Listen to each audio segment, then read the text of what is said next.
Upon seeing this, Run 11 came over to comfort her. You don't have to worry about it. The situation of different races is complicated. The education systems of many races are incompatible with the border areas, and their academic qualifications are not recognized by each other. This column is basically just for reference. Normally, those who register organizations at the border should be locals. Yu Shang glanced at the clerk. Don't comfort me. Ren 11 was stunned, as if she wanted to say something more, but at this moment, a series of buzzing sounds came from the portable card printing machine placed on the table. Ah, the ID data has been sent over. After a while, Huli and Irene finally got their ID cards, two small plastic cards that looked no different from normal people's ID cards.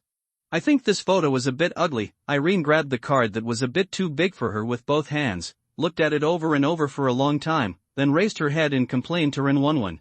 Have you all received special training in taking ID photos?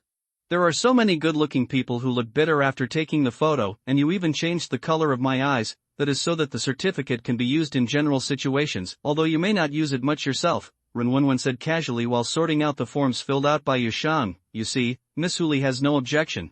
Yeah, I think it's good. Huli nodded repeatedly, then carefully stuffed his ID card into his tail, looked up at Yu Shang, with a happy smile on his face. Thank you, benefactor. Help me run. Yu Shang smiled and didn't say anything. He just stretched out his hand to rub her hair and scratched the fluff behind her ears. Huli liked this very much. She squinted her eyes and looked like she was enjoying it. Then, the registration process is complete. Ren 11 packed up everything and stood up from her chair while talking to Yu Shang. The license cannot be made on site. Someone will deliver it to you in 2 days. There is also something else for you.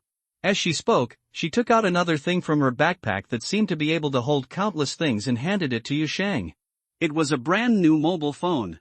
Yu Shang looked at the thing handed over by the other party in surprise and did not dare to take it for a while. Ah? Why? Special equipment. It has a pre-installed intelligence sharing and information exchange platform established by the Secret Service, and can also be used to activate support nodes set up in various places at the junction. There are also some other auxiliary functions, such as being able to maintain communication under certain harsh conditions, or finding the nearest contact station in areas far away from the junction but managed by the Secret Service.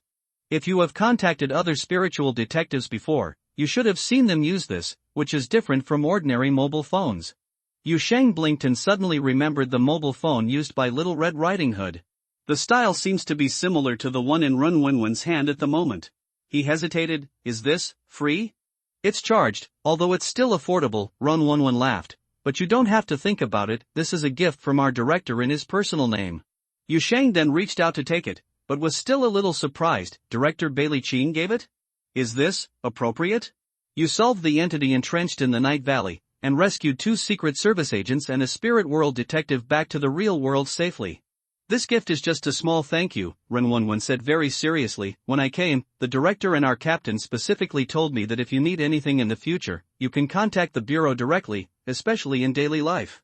If you encounter difficulties due to some super-real reasons, you must tell us. Don't worry about trouble. Yu Shang listened, and said oh twice in a trance. The care conveyed by Ren 11 made him feel a little strange, but he couldn't tell what was wrong. After a while, he saw that the clerk in front of him had no intention of saying goodbye and leaving, so he couldn't help but ask curiously, well, is there anything else? Ren 11 opened her mouth and looked quite hesitant. She seemed to have something to say, but she was nervous and hesitant. Just say it if you have something to say. Yu Shang smiled when he saw this. If it's something ordered by the Secret Service, I will try to cooperate. After all, you have helped me a lot. It's not the Secret Service. It's my own business. The clerk hesitated for a long time, and finally mustered up the courage. The previous efficient and skilled appearance when handling the registration process was gone. I just want to confirm, did you write the snowstorm mystery? Yu Shang's expression was stunned for a moment, and then he reacted and looked at the other party with some uncertainty. I wrote it. You are. The clerk's face instantly brightened. I have seen what you wrote. A lot of things. I read it on my mobile phone. Yu Shang finally confirmed his guess in his heart. And the whole he stood up on the spot and turned to look at Irene. What did I say? Look, what did I say? I am a. Before he finished boasting, Run 11 had already quickly taken out a notebook from her bag and pushed it in front of Yu Shang with an assassination-like momentum. Can you please sign your name? Yu Shang was so happy at this time that he took the notebook and pen very happily and agreed repeatedly. No problem, no problem. Great. I couldn't believe it when I first saw it in the file. I recommended your writing to the captain, and he said he couldn't understand it. Ren 11 was beaming with joy. Let me tell you, I like your Lin Chi the most. I especially like him and Yirun. Yu Sheng. The hand that signed suddenly trembled a little. The Secret Service clerk who called herself Ren 11 left. Irene leaned against the window and watched the other person walk away. She turned her head and looked at Yu Sheng, who seemed to be a little dazed, and asked curiously, "What is the snowstorm mystery she mentioned?" Yu Sheng had a strange expression. "The novel I wrote is serialized on a media account." "Then who is the Lin Chi she mentioned?" "The male protagonist in the book." "What about Yirun?" Irene blinked, but she looked surprised before she answered. "Oh, I know, it's the female protagonist, right?" Yu Sheng was silent and looked up at the ceiling. Irene seemed to have guessed something when she saw this situation, and her tone suddenly became cautious. Could it be another male protagonist? Yu Sheng sat on the chair and leaned back. "Then I can understand any other male protagonist." "Irene, then, the male villain?" "Although I don't remember many things, I seem to vaguely remember that there is such a combination in the world." Yu Sheng silently glanced at the doll, wondering if her already limited memory could leave some space for useful things, and then sighed. "It's the male protagonist's motorcycle." "Aaron." The little doll was shocked, even more shocked than when she saw a big eyeball covering the sky. She jumped down from the windowsill, stood on the floor and pointed at Yu Sheng. "You actually wrote such a weird thing." "I didn't write that in my book." Yu Sheng was not feeling well. "I'm afraid it's because the people who work in the Secret Service have too much work pressure, so their worldview and cognition are a little bit wrong?" Ren 11 left at this time. If she was still here, Yu Sheng really wanted to sigh in front of her girl. "Your XP is narrow." Huli stood by and listened for a long time. At this time, he finally couldn't help but come over curiously. "Benefactor, Aaron, what are you talking about? Good children don't listen, bad children can't listen to this." Yu Sheng waved his hands exhaustedly. His eyes fell on the laptop beside him. He hadn't started his plan to finish his manuscript yet, but he couldn't write it anymore. "You're not going to write today, right?" Irene looked at Yu Sheng's computer eagerly and asked curiously. "Let's talk about it tomorrow," Yu Sheng sighed, and then noticed Irene's eyes. "What do you want to do? Can I play with this?" Irene pointed at Yu Sheng's computer. "It's boring to just watch TV every day." Yu Sheng didn't say anything for a while, and the little doll quickly added, "I don't look at your browser history." "I'm not worried about that." Yu Sheng's eyes widened instantly. "I'm afraid you'll break it for me. Can you use it?" "I can," Irene said confidently. "Where did you learn it?" "I don't know, but I can use it anyway, and I can type."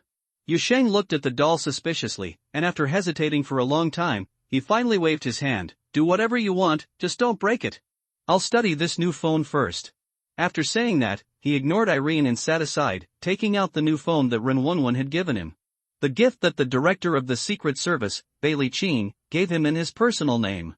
Yu Sheng observed it carefully and found that the appearance of this thing seemed to be not much different from an ordinary mobile phone. That is, it was a little heavier in the hand. He didn't know whether it had a larger battery or some different functions. When Ren 11 gave it to him, she didn't attach any special instructions for use. She only said that it was turned on in the same way as an ordinary mobile phone. As for the guidance specifically for special people, it was integrated into the system. He studied the appearance for a while and then unlocked the phone screen. A large red diamond logo appeared in the center of the screen, which looked like a vertical, vigilant one eye. That was probably the logo of the Secret Service. Then the logo faded, and a simple desktop appeared on the screen because it was a brand new device. There were few icons on the desktop, and the most eye-catching one was the border communication at the top of the screen. It was also a red logo, a diamond logo, and after clicking it, it started up very quickly, with almost no loading process, and Yu Sheng saw its simple and clear user interface. Communication tools, information query, a series of preset public channels, news push, and an emergency support option. An inexplicable sense of freshness surged in his heart. Yu Sheng curiously studied this integrated platform that was said to be built by the Secret Service and open to all registered spiritual detectives and independent investigators in the border area. Soon, he found that the software was already logged in. The logged-in username was Yu Sheng. The registration time was this morning. Did the director help to do it in advance? Or is this device pre-bound to the user, and the registration information has been written when it is handed over to the user and cannot be changed? Many special devices with confidentiality functions seem to be like this. Yu Sheng was thinking about it in his mind and found the chat function of border communication. Suddenly, he had an idea and entered the name of Little Red Riding Hood in the search bar. A back-viewing avatar with a red cloak appeared on the screen, showing online. Yusheng thought about it and tried to send the first message to the other party. Are you there? After only 2 or 3 seconds, he saw the avatar suddenly flashing, and then a string of symbols appeared on the screen. I'm Yusheng, the Secret Service just gave me a mobile phone. Yusheng edited the message in the dialog box. I've seen you use this software, and now I have it too. This time, the news about Little Red Riding Hood was delayed. After a while, he sent it back. Are you serious? I thought you were joking at the time. After a while, she sent a second message. I am in class. Yusheng, will the teacher find out? No, I let my wolf send messages on the roof with his mobile phone using the wolf's eyes and paws and sensory sharing. I sat in the classroom by myself and watched seriously. Looking at the message from Little Red Riding Hood, Yusheng was stunned for a moment. Can it still be like this? I have been practicing for more than 2 years. At first I could only reply with a simple emoticon after receiving an emergency message, but now I can share the wolf's senses with others and play in dual queue with others on the battlefield. Little Red Riding Hood quickly replied to the message with a tone of voice. There was still a bit of pride in her voice, as if only at this moment, she regained her relaxed nature as a minor during the chat. Where are you? You really came to be a detective in the spirit world. Then what about the other 2 in your family? They have also been registered. Yusheng raised his head and glanced at Irene, who was typing on the keyboard without knowing what she was doing, and Huli, who was wandering around the house looking for food, but there is only one mobile phone. Having said this, he paused and sent another message, and he said he was registered. Once the novelty is over, I don't know what else to do at this time. You discuss it with that puppet. It's called AI. Lin? She seems to know a lot about the extraordinary realm. She must have directly suggested that I post little GG on the street. Yusheng replied immediately, ask her rather than you. Actually, this is a really good idea, Little Red Riding Hood replied, but quickly changed the subject. Of course, you'd better not think about starting a big business now. If you have time, check out the archives. There are extensive files shared by the Secret Service with detectives and investigators in the spirit world, including many special locations in the junction, and you may be interested in some information about foreign lands that can be stably entered and exited, or take a look at what new news is available on the public channel. Some detectives and investigators in the spirit world will share the information they obtained from recent encounters. If you want to make money, you can also see who has posted a request for help. If you are worried about being scammed or you are not sure about the price, you can ask me. Little Red Riding Hood responded directly with a long message, which was patient and detailed. Even through the phone screen, Yusheng could feel that the girl who was always with a pack of wolves was sincerely providing help. Thank you, very useful advice. He thanked him sincerely. Nothing, just a piece of advice. By the way, since you registered as a spirit world detective, you should also have registered a team? What's its name? Hotel. Yusheng typed the name very solemnly, and then added, but I can't find the relevant information now. The information was just taken away this morning. Sounds great, Little Red Riding Hood quickly responded. I don't know if it was sincere or polite, maybe it will soon become a well-known name in the border area? Ah, I appreciate your words, Yusheng laughed and typed quickly, then I won't delay your class. I'll study the database first. Okay, bye. After ending the communication with Little Red Riding Hood, Yusheng breathed a sigh of relief, and then noticed the sound of Irene typing on the keyboard. He finally couldn't help but went over. What are you doing? It's so lively, don't let me ruin it. While playing games, someone scolded me for my slow response, and I scolded him back. Erin looked very angry. She sat cross-legged in front of the keyboard. When typing, her whole body moved with her arms. This keyboard, it's too big and it's very troublesome to operate. Yusheng glanced at the screen curiously, and was shocked to find that Irene was engaged in a verbal battle all by herself. Everyone from teammates to opponents had lost their parents, even the game planners and those who put GG in the battle map could not save their families. She's not slow at all when typing. Yusheng was instantly shocked. The little doll's game skills are terrible, and she is really a bit awesome when she curses. Usually she can be punished by Yusheng for cursing, but now on the internet, she has really lost her control. However, she did not remain arrogant for long. In just a few minutes, she was banned and kicked out of the game, with a large temporary ban warning popping up in the middle of the screen. Make you arrogant, Yusheng saw Irene jumping up from the table angrily, and immediately laughed out loud. Did you fail this time? Irene was fuming in anger when she suddenly froze when she heard Yusheng's words, then hesitantly turned her head. What, this is your account? Yu Shang. The biggest bustle in number 66 Wutong Road is usually mainly caused by the burning of the heart and the screams and scratches of the little dolls. Now there is also a fox girl watching the excitement and munching potato chips. Movement. 10 minutes later, Yu Sheng successfully subdued and punished the doll that was jumping up and down and trying to bite people, and hung her on the clothes rack on the balcony of the living room. Yu Sheng, your uncle. Put me down. Irene opened her arms and kicked hard in the air. The clothes drying rod passed through her sleeves and hung her on the shelf from behind. Dangling in the air like a dried salted fish, temporary ban. Temporary ban. It's only for 12 hours. The account can still be saved. You don't really plan to hang me up for 12 hours, do you? Doesn't it hurt? Why don't you hang it in a more comfortable position? You'll be able to break free by yourself with the clamp. Yu Sheng sat on the sofa next to him and glanced sideways at the doll lady who was hung up by the clothes pole. I'll hang you up to give you a long memory. Don't worry if you bring anything that causes trouble to me. I'll put it down for you before dinner, but if it happens next time I'll hang you in the basement. When Miss Doll heard this, she immediately made a fuss, showing her perseverance and resistance in the face of violent coercion. I was wrong. I won't dare to do it next time. Let me down. Her main spirit of resistance is that she has no spirit of resistance. Even if this girl plays games and curses people, she has a bad temper and a bad memory. She will give in quickly. Yu Sheng simply regarded her fussing as background sound and ignored her. Huli came over cautiously, holding a bag of potato chips in her hand. She raised her head and glanced at the doll hanging on the clothes-drying rack, then looked at Yu Sheng, hesitated for 2 or 3 seconds before speaking in a low voice. My dear friend, Irene seems to really know that she was wrong. Can you please put her down?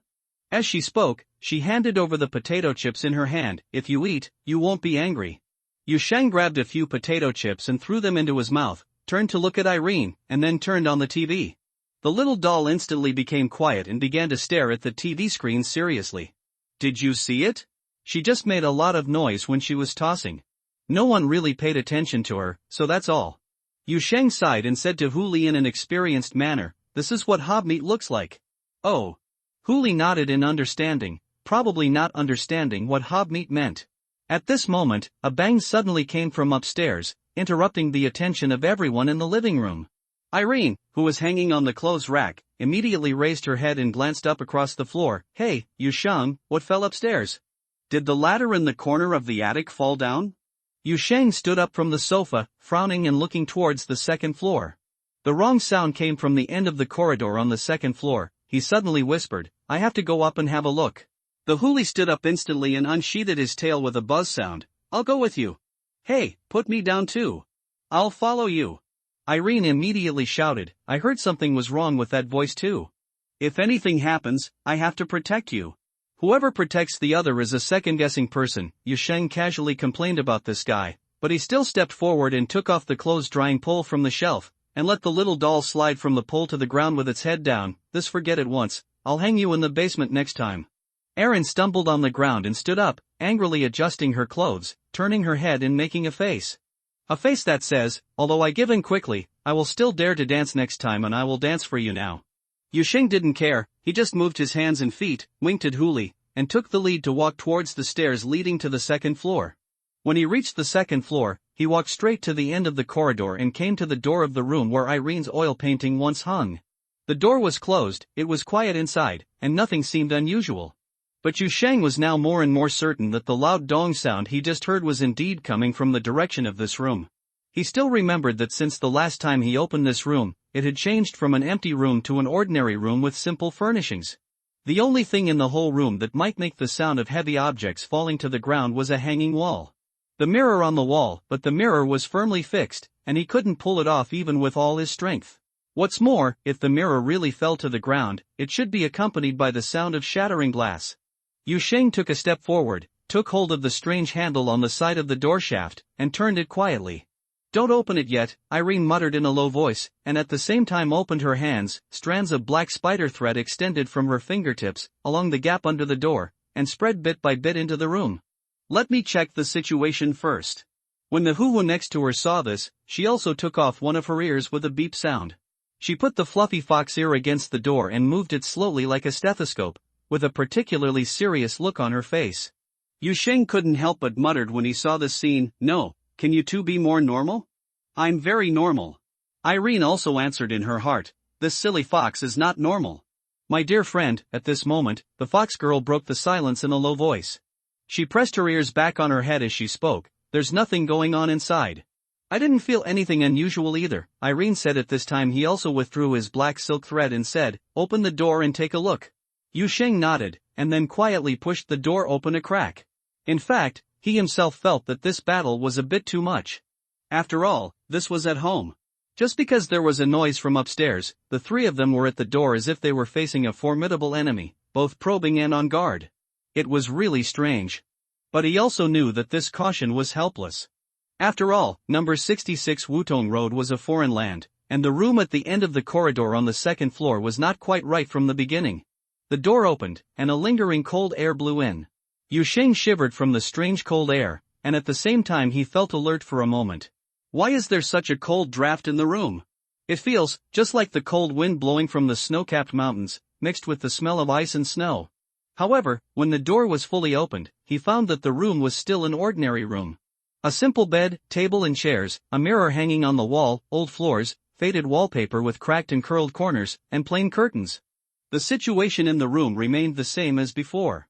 There was no intruder from another world, nor was there a big hole opening to another world. Yu Sheng did not let down his guard, but still carefully watched his surroundings while slowly walking into the room. Aaron also walked in, curiously looking around at this theoretically her room. The little puppet suddenly discovered something. Hey! Yu Sheng, look at the wall. It's this side by the door. Yu Sheng immediately looked back in the direction of Irene's finger.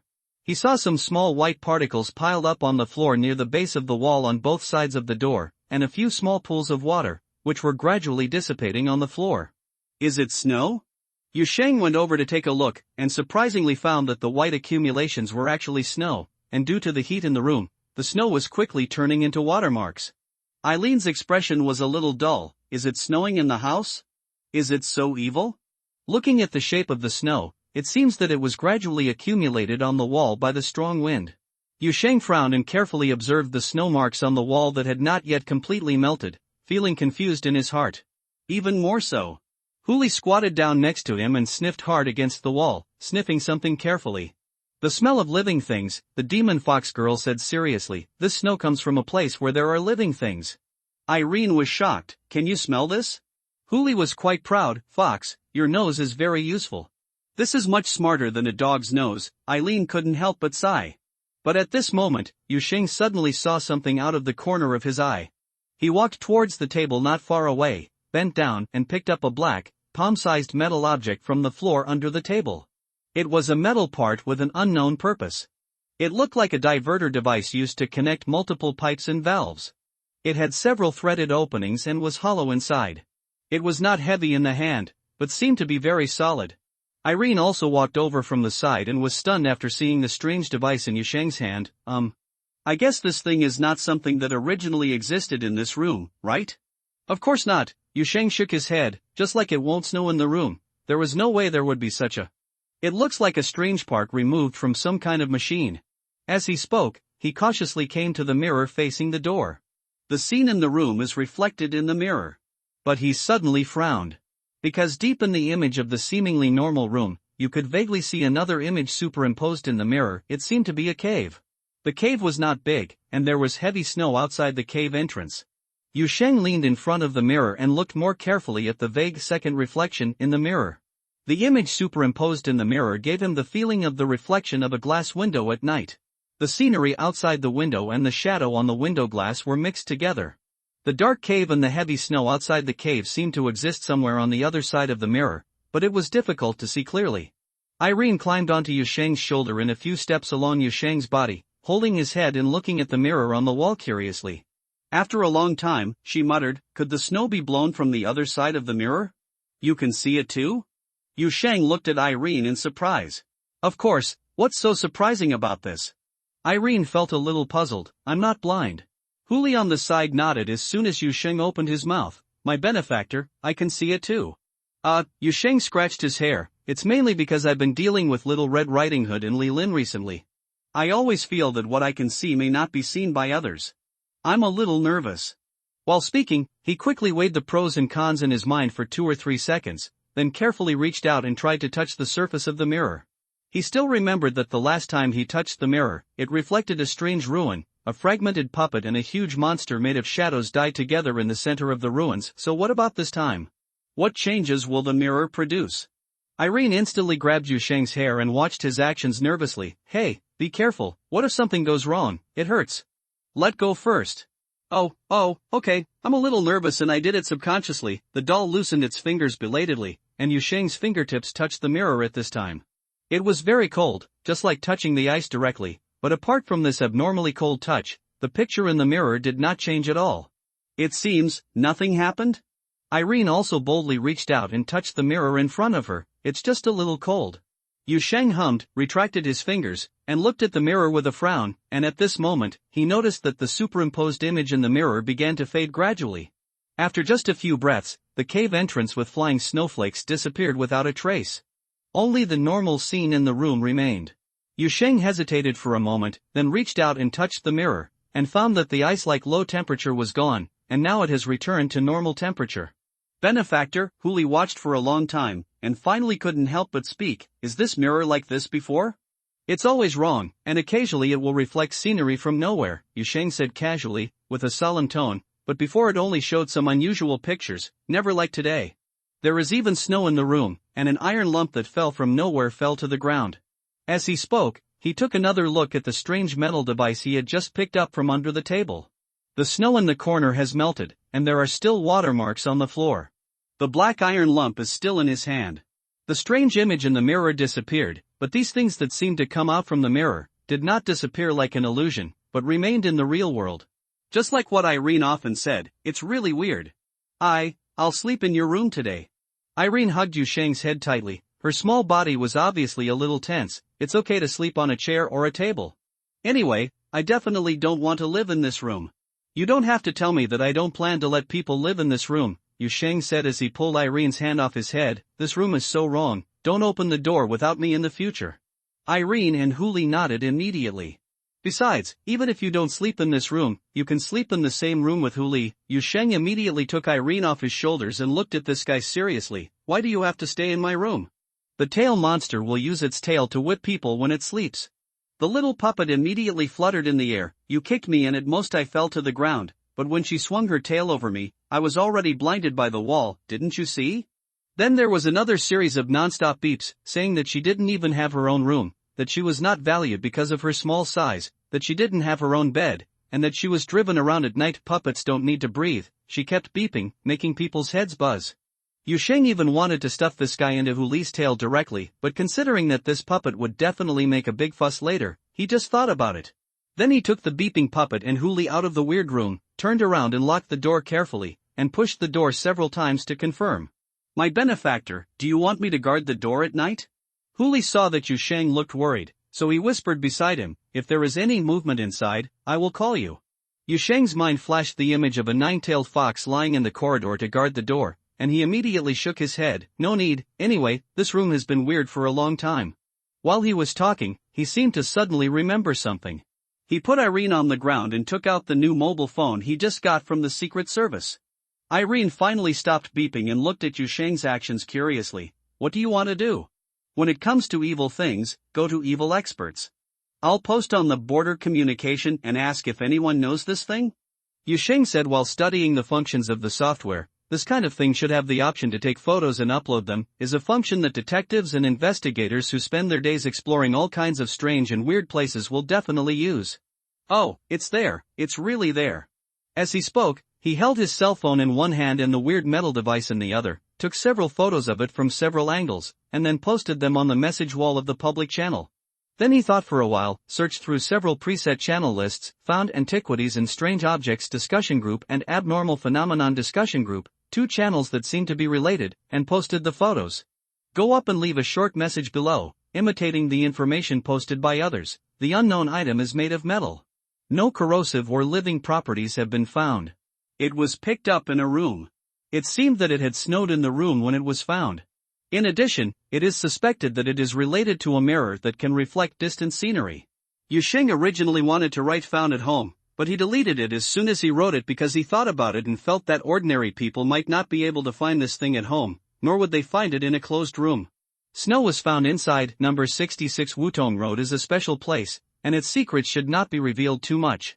Yu Sheng felt that he still had the common sense of being a normal person. Will anyone reply? Irene climbed onto Yu Sheng's shoulder very skillfully at this time, and curiously glanced at the content on the phone screen. Only these few photos, the descriptions are very few. I see at least a few hundred words of description should be written below other people's posts, and some even include videos. I don't have much information to write here, Yu Sheng sighed. Tell me about the surrounding environment. It's just a house. Tell me what weird characteristics it has. It doesn't feel anything when you hold it in your hand. That's true, the little doll muttered. Yu Sheng returned to the living room, watching TV with Irene and Huli, while waiting for a reply in the border communication. He waited until night until he suddenly received a message prompt. After opening it, there was a reply left by a user named 3000 Evil Disciples in the Antiquities and Strange Objects discussion group. What is the specific environment around the found object? But it is in a foreign land? What type of foreign land is it? Foreign land. Are there any intelligent creatures within the range, or traces left by intelligent creatures? Looking at this series of questions, Yu Sheng felt a little pity on his face, but at any rate, this was the only peer who noticed his message so far. It was also the first time he encountered him on this platform as a spiritual detective to communicate with strangers. With a certain eagerness to try, he quickly edited the message. Foreign land, a private house. The environment is an ordinary modern residential house. Yu Sheng looked up and looked around while typing. It's quite peaceful and does not spawn monsters. In the case of intelligent creatures he stopped and looked at Eileen sitting on his lap and who was carefully combing his tail, with a strange expression. Sapient beings. Eileen reached out to grab Yu Sheng's cell phone, glanced at it and raised her head. Do you really think someone can answer your question? The Secret Service didn't even know about the existence of 66 Wutong Road a few days ago, and you are still so serious. Are you talking to a stranger from nowhere?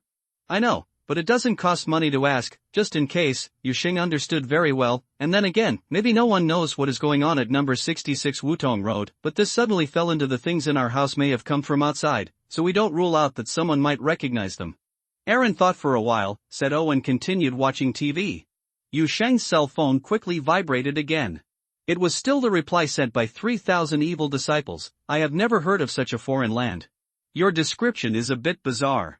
But this thing is somewhat interesting. It seems to be man-made, but the inscription on the corner, but it's very weird. There may be some experts in the academy who will be interested. College? After seeing the message from 3000 Evil Disciples, Yu Sheng was confused for a moment. He felt that the word college seemed a bit familiar, and then he remembered what Bailey Ching had mentioned by chance when he was talking to him before. Things, as well as some information I accidentally saw in a pile of information when I was fiddling with the functions of my mobile phone. I finally got the term right. According to the information, it is an organization located outside the junction, with its headquarters on a distant planet called Terra. The Academy specializes in knowledge inheritance, archaeological discoveries, technology research and development, and fighting against those who threaten the sanity of mortals. Ancient and weird, it seems to be essentially a university, a very large university, and most of its expatriate personnel have the title of professor. If it is such an academic organization that likes to study strange objects, it is reasonable to be interested in the strange metal devices found by students. But there is a problem. The Academy is not as easy to contact as other extraterritorial organizations. They basically only communicate with other organizations at the official level. They are very mysterious in private. Yu Sheng, who is new to the industry, can't even. How can a newcomer who doesn't even know a few colleagues find professors in the college? Yu Sheng frowned, hesitated for a moment and then replied a message to 3000 Evil Disciples. How should I contact the Academy? Do you have channels there? However, this time, he waited for a long time without waiting for a new reply from 3000 Evil Disciples. The other parties seemed to have gone offline after sending the last message. At least I have an extra idea. After waiting for a long time, Yu Sheng could only put away the phone with regret, then picked up the dark metal device and looked at it carefully over and over again. He found the strange inscriptions mentioned by 3000 Evil Disciples on the surface of the device. He hadn't even noticed it when taking pictures before, but he didn't expect to be discovered by attentive netizens. It looks like some kind of writing, which has been somewhat worn, but because it is deeply engraved on it, it can still be seen. but I am unfamiliar with it and cannot understand its content, and I have never seen such twists and turns. A peculiar font composed of a large number of arcs. At this moment, Yusheng suddenly felt his phone vibrate again. Is there any reply? He quickly took out his phone, only to find that it was not 3,000 evil disciples who had left a new message, but the profile picture of Little Red Riding Hood in the private message was pulsing. When I clicked on it, the other party sent me a sentence. I saw the photos and messages you sent. Couldn't you have picked up those things from your own home? Yes. Yusheng was very calm, but I was afraid of scaring others, so I didn't say this. Fortunately, you didn't say that and took care of normal people's views. By the way, how did you pick it up? Number 66 Wutong Road is your territory. Will there be something in that house that you don't even recognize? There are a lot of evil things in this house, Yusheng sighed while typing. I picked up Irene from the room. There are always messy things popping up. The little doll was scratching his head to watch the fun. At this time, he immediately hit Yusheng's arm with a headbutt. Why are you dragging me so hard? And what do you mean by messy things? Am I a mess? Yusheng made a few random strokes on Irene's head. I just said this to deepen the theme and strengthen the description. Then he roughly described the process of picking up the metal device in a private message to Little Red Riding Hood, and at the end he didn't forget to ask, have you seen anything similar? It's normal for man-made objects to appear in foreign lands, but it's weird for foreign man-made objects to appear in a foreign land. Of course, it's not yet certain whether that thing really came from outside or not. It is part of number 66 Wutong Road, but you haven't noticed it. After all, I don't know the situation of you and your house. Little Red Riding had sent another bunch of messages. As for that metal device, I've never seen it, but I suggest you stop asking around in the border communications. On the one hand, there is too little reliable information you can provide. I can't find out anything. On the other hand, there are everyone in the border communication. Don't be fooled by unreliable people. After a while, another new message came from Little Red Riding Hood. You can keep it for now. If someone who likes to collect rare objects shows up later, the thing might be sold for a good price. You can also buy it here. Observe for a while to see if similar new things will fall out again. This thing looks like a part. Maybe there are other structures. Yusheng was stunned when he saw the message from the other party, and then quickly edited a message. Can this kind of crap be sold for money? Little Red Riding Hood's message was obviously delayed for a while. There are always collectors who are interested in all kinds of strange things, especially those brought from foreign lands but not inherently dangerous. It's fine, as long as you can prove that it is indeed an exotic recyclable. Ah, how can you prove this? Is there anyone who specializes in this kind of identification? The Secret Service has appraisal qualifications, and large organizations such as the Academy, Bamosa Hermits or Oddities/Antiquities Association also have appraisal experts in this area, and the certificates they issue have high credibility. You are missing money? Yusheng hesitated for a moment, then turned to look at the fox girl who had just taken out another chicken leg from her tail to gnaw on. He was a little embarrassed as he typed, I am raising 2 people now, and Huli has a very big appetite. My personal work has encountered a little bit of a bottleneck period. The main reason for the bottleneck period was that I suddenly discovered that my fans had cultivated extremely outrageous XP in my works, which caused me to have serious self-doubts about my creative direction and even my personal abilities. Little Red Riding Hood's message was answered very quickly. She was not curious about what Yusheng's personal work was. Then you can try to ask the Secret Service to give you an identification certificate. Anyway, they will definitely believe that you found this thing from a foreign land. Unless they don't admit that number 66 Wutong Road is a foreign land. There was a smile on Yusheng's face, thinking that Huli's food expenses and Irene's new TV were all available at once, but at this moment, he suddenly felt something in his heart. An extremely bold, extremely creative, extremely tempting and practical idea suddenly popped into his mind. This idea glowed with golden light, even his eyes burst out with a strange brilliance. Wait a minute, is it possible to do this kind of appraisal on anything that is brought out from a foreign land and is not harmful? It took nearly half a minute for Little Red Riding Hood to send back an huh? Then, before Yusheng started typing again, she quickly sent a sentence. Wait, I think I guess what you are going to do. Do you want to? Yusheng glanced around the living room. Look where it's worth. Even the moldy and warped wallpaper in the corners seemed to be plated with gold. But the next second his cell phone vibrated continuously, and Little Red Riding had sent a series of messages. Collectors have standards for collecting things, right? At least it has to look like a rare thing with a story. No matter how bad it is, it won't help others. You can't carry 2 plastic slippers, old newspapers, drinks bottles and the like when you go out to brag, right? How did you come up with that? Yu Sheng was stunned by this series of news. He seemed to be able to directly feel the huge shock and amazement of a high school girl from every word. At the same time, at the edge of another old town in Boundary City, Little Red Riding Hood, who was lying in the room after sending the message, was still staring at the phone in a daze, unable to regain consciousness for a long time. Her face was indeed filled with shock and wonder. Are you still not sleeping? A young female voice came from above, and then a face appeared on the edge of the upper bunk. It was a person with long black hair who looked 1 or 2 years younger than Little Red Riding Hood. Girl, she glanced at the mobile phone in Little Red Riding Hood's hand and recognized the interface on the screen. Border Communications, what's new? Come to live already? No, I was chatting with someone and was very shocked. Little Red Riding Hood said casually. Is there anything else that can shock you? Someone posted a picture on a public message board and got away with it?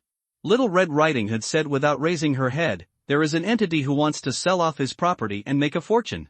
The girl on the upper bunk instantly slipped her elbows and fell off the edge of the bed without holding onto it, but fortunately, as soon as she fell halfway, she wrapped her hair around the brackets on both sides of the iron frame bed, like a midnight wraith. Hanging next to Little Red Riding Hood's bed, he said while swinging, is this some new horror thread? Long hair, can you stop talking to me in such a scary state? Little Red Riding Hood couldn't help but cast a blank look at the roommate hanging on the bunk bed. At this late night, a girl wearing a white nightgown hung her hair on the bunk bed. People are wandering around in the dormitory. I'm afraid they'll scare anyone who comes to visit. And I'm not joking, let's discuss it seriously.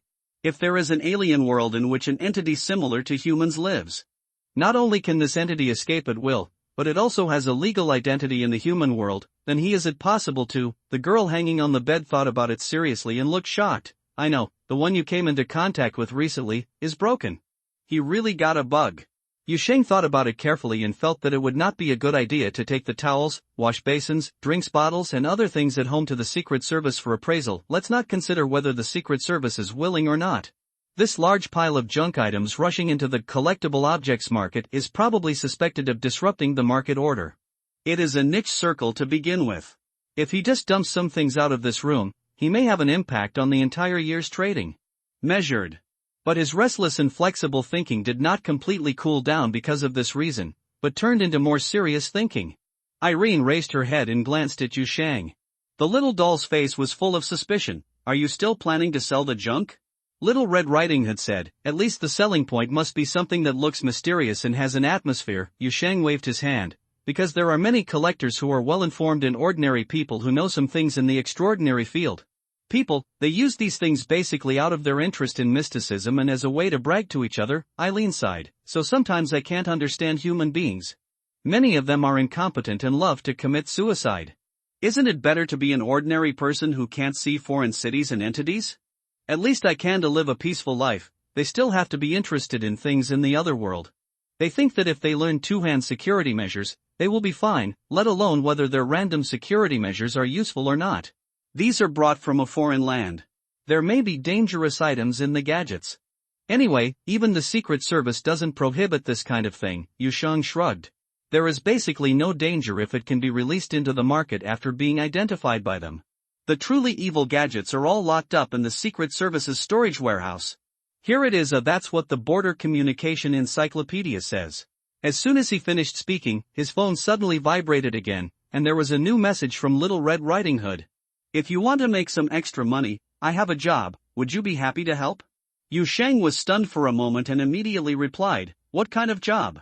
I originally turned down the commission from the Strange Objects Association because it was a bit risky and the benefits were uncertain.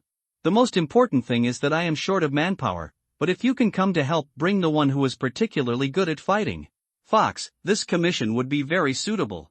You can become familiar with the working method of a real detective in the spirit world, and you can also share half of the commission.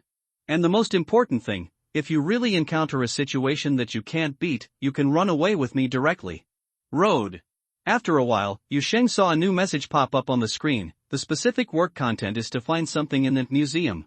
If you can successfully bring it out, it will be considered a success.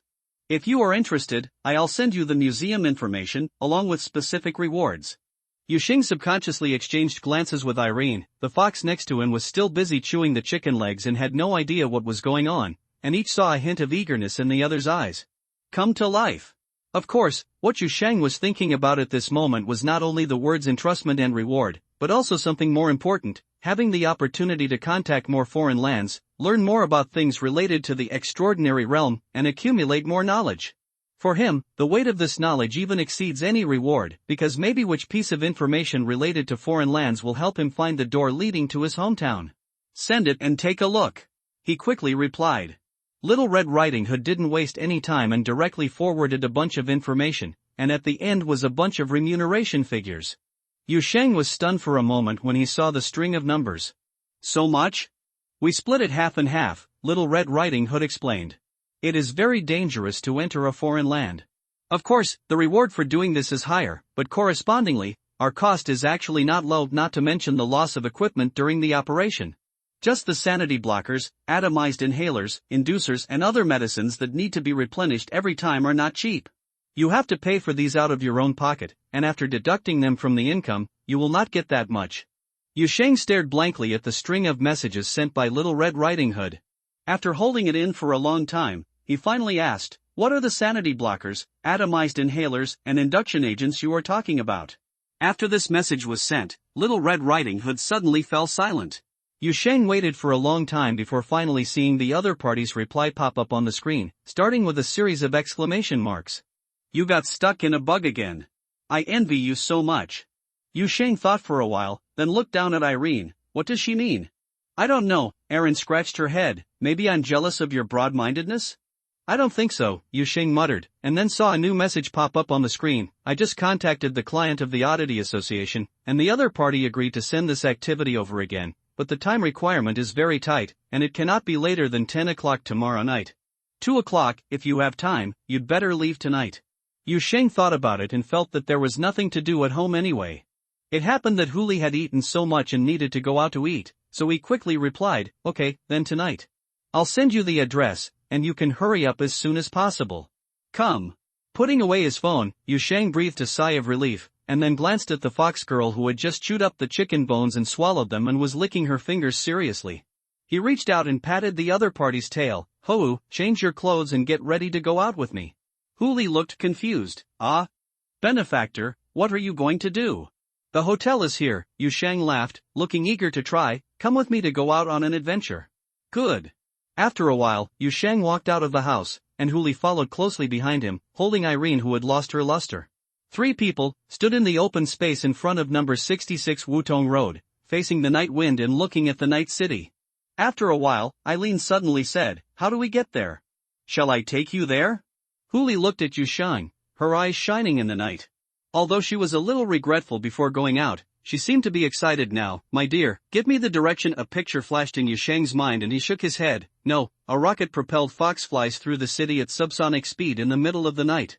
I don't know what to write in the news about Boundary City the next day, or call a taxi. Bar. Eileen moved a little. It's the first time a supernatural organization goes out on a mission, but 3 people squeeze into an online car-hailing service?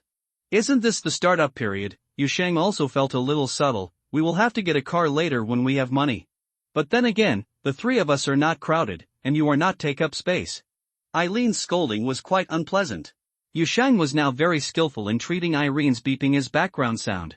He directly blocked the doll's babbling, then took Huli to the street corner and took out his mobile phone to call a taxi. The reason why I don't call for a taxi at the door is because I am worried that a situation like the locksmith will happen again. Huli watched the movements of Yusheng's hands curiously.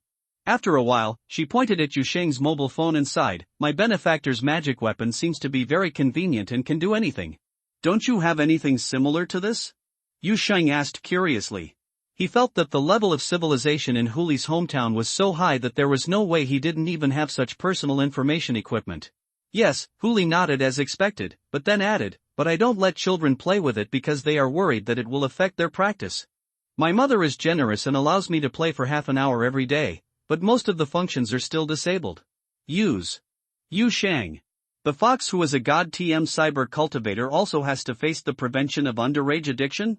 I'll go back and reset the old phone I replaced for you, Yusheng sighed inwardly, and then said casually, it may not be as advanced as the magic weapon you used when you were a child, but it should be enough to relieve your boredom. It can also be used to understand the world. Huli's eyes suddenly lit up. Thank you, benefactor. Hey! Just give it to her? Eileen was instantly dissatisfied. I want one too. Yu Shang glanced at her. Can you handle a mobile phone with your body type? It's hard for your mouth and ears to reach the microphone and listen to Jane at the same time to answer a call, right? Why not? I can even use your laptop.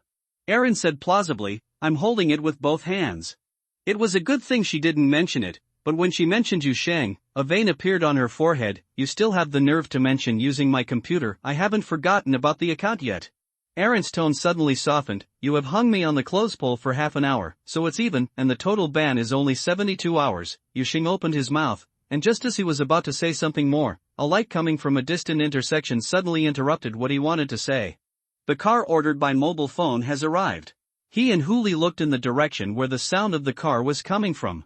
A trembling car came into their sight. Aaron, isn't this car a bit too shabby? It looks like it's about to be scrapped. Yu Shang watched the car go over the speed bump. Every time it banged, he was afraid that the bumper of this thing would fall off. He picked up his phone and checked the license plate number of the online car-hailing car again, confirming that it was really the car he ordered. His expression, it's also a bit unbearable. It's a bit old, but it's not to the point of being scrapped. As he spoke, the car that looked like it had fallen over 7 times stopped in front of him with a creak. To be honest, the moment it stopped, Yu Shang even seriously doubted whether it had stopped normally or broken down. Then he saw the driver's window lowered, and a familiar face appeared in front of him. Su Jelly's face. Is it you?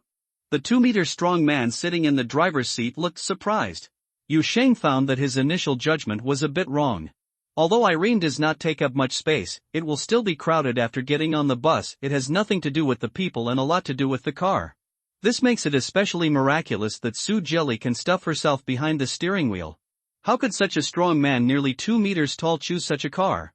Yu Shang and Huli were nestled in the back seat. The passenger seat had piled up 2 large cardboard boxes, so there was no room for anyone to sit, listening to the engine shuddering at the front of the car and starting to rev. When the car finally drove out of the block, he felt really unable to bear it anymore. She asked Su Jelly in the driver's seat, is this your side job after get off work?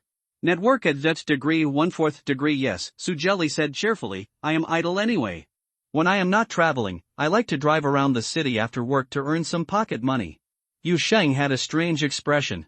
He glanced at the trembling car and the strong man nestled in the front seat. He thought to himself that this was a senior deep diver from the Secret Service. He even drove an online ride-hailing service to earn extra money after work. And it's such an old car that's almost the same age as me. So the standard of living of Secret Service employees is so dire? He felt something was wrong no matter what, but he was too embarrassed to ask, and he felt so uncomfortable inside. Fortunately, there was a thick-skinned person at the scene in front of acquaintances. The little doll no longer had to continue pretending. Erin's eyes widened and regained their luster. She rubbed herself from Huhu's arms to the middle of the back seat, stuck her head and asked, your car is quite personalized, doesn't your Secret Service usually pay wages? That's not true, Su Jelly smiled and shook her head, I have feelings for this car. This is the first car I bought after going to work. Although it was an old car when I bought it, I have been driving it for so many years. It's all that I have. It's really hard for me to change it. Having said this, he reached out and patted the gear handle next to him, tilted his head slightly and said, and don't think it's old, this old guy never makes mistakes, and the chain hasn't dropped in so many years, right old guy? As soon as he finished speaking, Yu Shang heard a dull and powerful roar from the engine at the front of the car, followed by the car whistle's dee-dee sound twice very quickly and briskly. It happened so quickly that he didn't even realize anything was wrong at first. It wasn't until a few seconds later that he realized that Su Jelly didn't do any unnecessary operations at all, nor did she sound the horn. It was the car that really responded to the driver's communication. Your car. Yu Shang sat up straight in an instant and looked at Su Jelly in disbelief. Did I respond to you just now? At this moment, he came up with all kinds of ideas. For example, the seemingly old and broken car was carefully modified by elite agents in private. An electronic brain was actually stuffed into the rusty car shell. The noise when it started was actually the movement simulated by artificial intelligence allows this thing to fly into the air at any time if the situation requires it. When the 4 wheels are lifted up, it can turn into an 8-unit air-to-air missile, and it can be launched out of the exhaust pipe. Su Jelly just smiled and said casually and naturally, nothing, it's a machine spirit. Yu Sheng. The situation was even more outrageous than what he imagined. Su Jelly was still talking. That's why many people in the bureau are envious of me. High-tech equipment is easy to get, and you can get it as much as you want, but machine souls are hard to come by. There are only a few souls in the team equipment, and provided it like a treasure when not on missions. Our captain wanted to buy my car several times, but it wasn't until the last time that my old guy got angry and made him run around the parking lot 3 times that he refused. I dare to mention it. Hey, why don't you speak? Yu Sheng was still stunned at this time.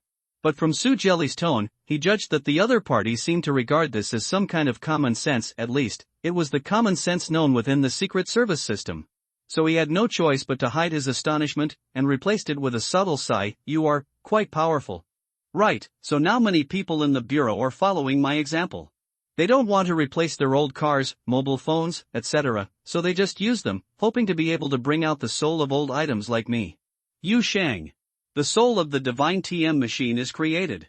Co-authored in this world. If you drive around for a long time, you will develop a patina, and if you drive on a car for a long time, your soul will grow, right? Su Jelly, who was concentrating on driving, did not notice the subtle expression change on Yu Sheng's face in the back seat. After being quiet for a moment, he asked seemingly casually, "You guys are going out so late? I think this address seems to be too. There are no pedestrian streets or shopping malls. How about going to the night market?" As he spoke, he glanced at the little doll sitting between Yu Sheng and Huli through the rearview mirror, and the doll lady is also following her. The way she goes out is quite creative. Just as Yu Sheng was about to speak, Irene had already spoken first. "Let's go out to work." Then she turned her head and glanced at Yu Sheng belatedly. "Can you tell me outside?" Yu Sheng was very indifferent. "Let's talk, it's not a secret operation, and it's official on the other side." "Working?" Su Jelly reacted instantly. After a brief silence, his tone became serious. "Do you need help?" "No," Yu Sheng waved his hand, "it's not a big project." Su Jelly hummed, but after a few seconds she couldn't help but ask again, "Is it legal?" "Don't blame me for saying this, Little Red Riding Hood introduced it to me." "That should be fine. The fairy tale organization has a good reputation and has always been very disciplined." Su Jelly was relieved, but she still gave a few more instructions. "I know you have set up a hotel, so I'll say a few more words. The border area is a mixed bag, and no matter how many spies the Secret Service has, there are always corners that you can't see. Be careful not to be fooled, be wary of temptation, and if you think someone or something is suspicious, don't hesitate, just report it directly. Reporting is a virtue. I don't know if it's an illusion, but Yu Sheng always feels that when the other party said the words, reporting is a virtue, there is a strange solemnity in his tone. "Don't worry, we understand." Irene waved her hand impatiently, urging, "Can you drive faster? Why do I feel like your car is struggling to run? It seems to be a little nervous today, and it can't run freely." Su Jelly scratched her hair. "It even stalled once when it approached your street just now. It's not like this usually." Yu Sheng felt someone tugging at his sleeve. He turned his head and saw Huli looking straight at him. "My benefactor, do you want me to tie a tail to the back of the car and push it?" Yu Sheng rejected the fox girl's idea without thinking. "Just kidding, a rocket-propelled subsonic Xiaoli running on the street in the middle of the night, it would be better to just run a rocket-propelled fox. After all, the latter might be believed by fewer people because it is too outrageous. If the former alarms the authorities at the border, Su Jelly's driver's license might be lost." Anyway, although it took almost a quarter of the time longer than a normal taxi, Yu Sheng and his party still arrived at the location sent by Little Red Riding Hood. Yu Sheng glanced out of the car window and saw that there were few street lights ahead, and a large building was dim at the end of the road.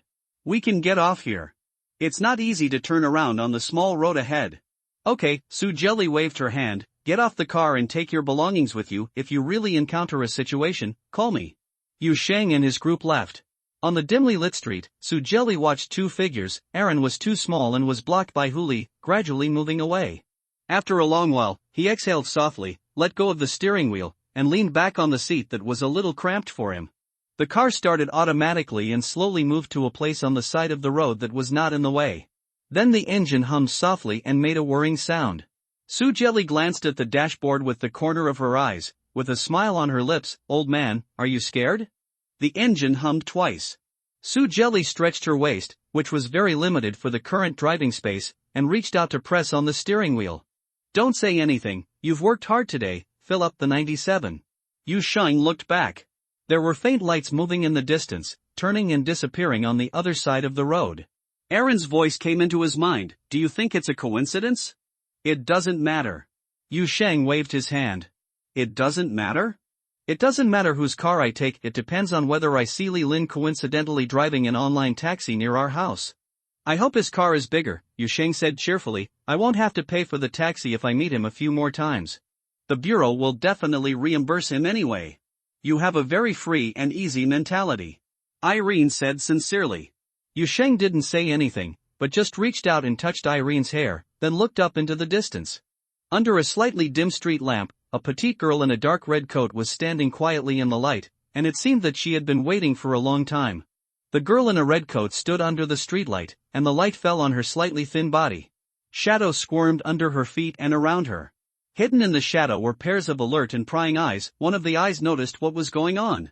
As the outsider approached, Little Red Riding Hood immediately noticed Yu Sheng and his party. Sorry, the taxi is a bit slow, Yu Sheng waved to the other party. Have you been waiting for a long time? It's only a few minutes, Little Red Riding Hood said casually, turning to look aside. I've sent my wolf to circle around here first, and I didn't find any abnormal changes. The museum should be very stable today. It's a good day for action. By the way, have you read all the information I gave you? I've seen it. Yu Sheng nodded and followed Little Red Riding Hood's line of sight to the large building standing quietly in the night. But that is not a museum, but an old theater that was no longer open to the public many years ago, but the entrance to the so-called museum is in this theater. After the opening of museum night, do not touch collections that make breathing sounds, do not look at portrait paintings for a long time, and do not enter the Red Room. If you see plastic models wearing ushers' uniforms, pay attention to their gestures. Do not enter what they direct or imply doors. Actually, there are only a few things you need to pay attention to, Little Red Riding Hood told with some worry. The museum is a relatively stable foreign land, and the depth has been maintained at around L2 for a long time. As long as you abide by the rules, its own dangers are controllable, so the risk is also rated as level 2. Listening to the girl's tireless instructions, Yu Sheng couldn't help but think of the introductory information he had seen in the information encyclopedia when he was familiar with border communications. That information can be said to be his biggest gain after registering with the Secret Service, a systematic, complete set of basic information about the extraordinary world, including what he had heard Li Lin and Su Jelly mention before, but had never done much about. Clear knowledge about the depth and danger of foreign lands. Depth, simply understood, refers to the degree of deviation of a foreign land from the real world. Taking the real world as 0 level, and the depth increases step by step from 0 to 5, the foreign land of L1 may just be a place that looks a little weird. Ordinary people may even go out by mistake, but in the L5 level alien land, except for extremely rare and irreproducible survival records, it can be said that there is no possibility of survival at all. And even the L5 level alien land has no chance of survival. Whether there is really an exit, experts are not sure. Generally speaking, the depth of an exotic is relatively stable, but it will fluctuate in a small range over time or under the influence of certain specific conditions. It is safe to explore when the depth of an exotic is shallow, but the depth of an exotic changes suddenly. It is the main reason for the death of many detectives and investigators in the spiritual world. Danger is another important parameter to measure the threat of foreign lands.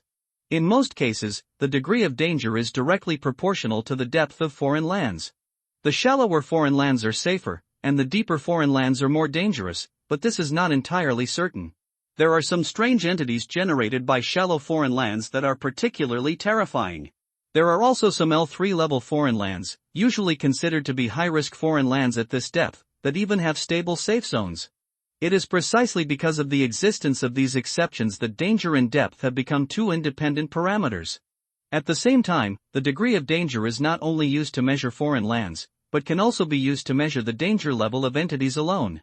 The group of people walked towards the entrance of the old theater. To be honest, I have to follow the rules. I shouldn't take a newcomer like you to an L2 foreign land like a museum. New detectives and investigators in the spiritual world usually start at L1 level. After all, shallow foreign lands are more stable and easier to evacuate, Little Red Riding Hood said as she walked, but you can't be considered ordinary newcomers. Hans, after all, you can even handle the Night Valley. In addition to your lack of experience and knowledge, your strength has already exceeded the standard. It's not a big problem, it's all about gaining experience anyway, Yu Sheng said nonchalantly, while looking at the girl walking beside him curiously. Speaking of which, I suddenly feel, you seem to be quite used to taking care of others? Why do you say that? Usually, he looks very mature and cold, but once he starts doing things, he will talk about a lot of things, especially when he is leading a group of newbies like us, like a parent leading a team. Little Red Riding Hood stopped for a few seconds, with a subtle expression on her face. But she didn't say anything, she just whispered and continued walking forward. You understand the concepts of depth and danger, right? She broke the silence again after taking a few steps. I understand. To put it bluntly, depth refers to how evil this place is, and danger refers to how deadly this place or thing is. Yu Shang waved his hand. It's pretty easy to understand. So I understand. Although it is superficial, it is quite vivid. Little Red Riding Hood nodded.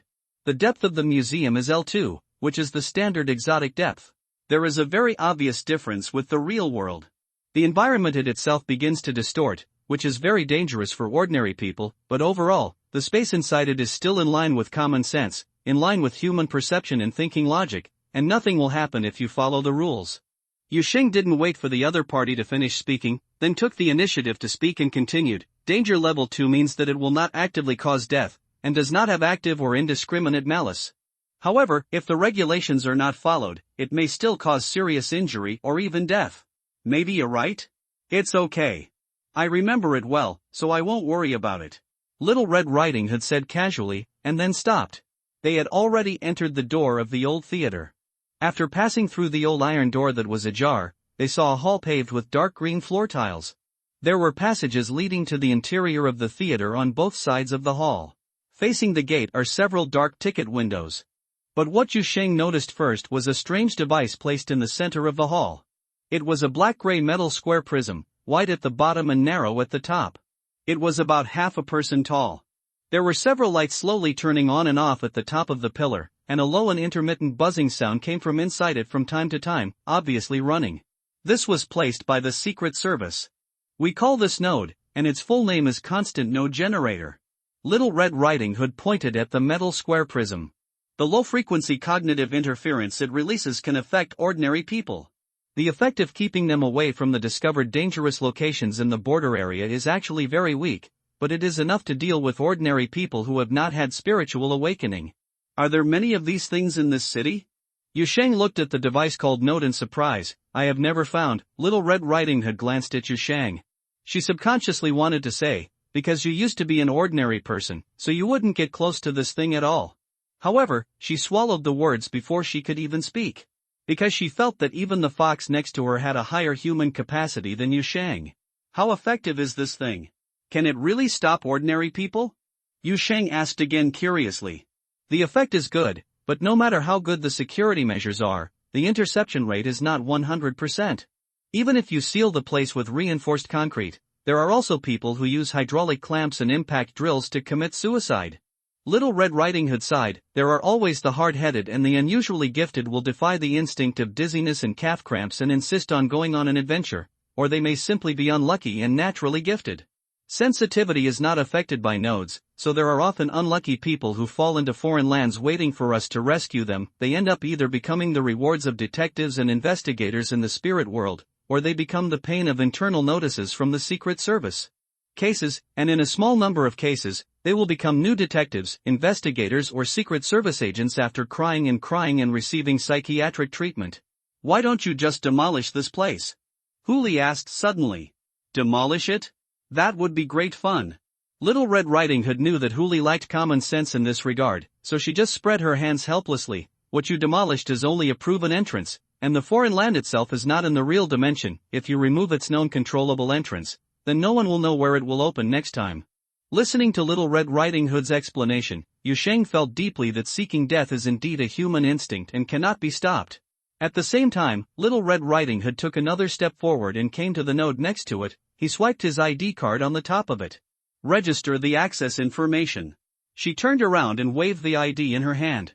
In case of death inside, the body collector will know where to find it. After all, once you enter a foreign land, contact with the outside world will basically be interrupted. Registration at the node is the last stop for detectives and investigators in the spiritual world to leave traces in the real world. Seeing this, Yu Sheng also took Irene and Hooli forward to register. While doing the operation, he said with emotion, "Fortunately, I got the certificates for them too." A slight buzzing sound came from the nodes.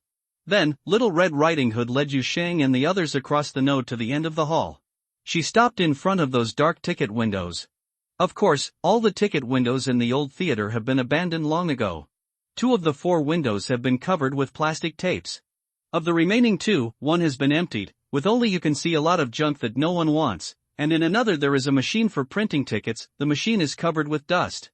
Little Red Riding Hood stopped in front of the window with the ticket machine, took out her mobile phone and looked at the time. After 2 or 3 minutes, she suddenly stretched out her hand and knocked on the glass of the ticket window. Night at the museum, 4 tickets.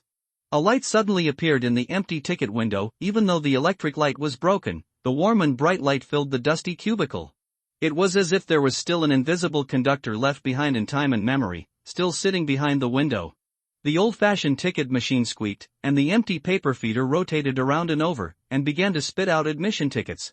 In an old theater that has been abandoned for many years, the empty ticket window was brightly lit, the old ticket machine creaks, and the red paper ticket for admission is spit out of thin air. This scene is undoubtedly strange, but Little Red Riding Hood seems to have seen it countless times before this time. He just waited aside with a calm face.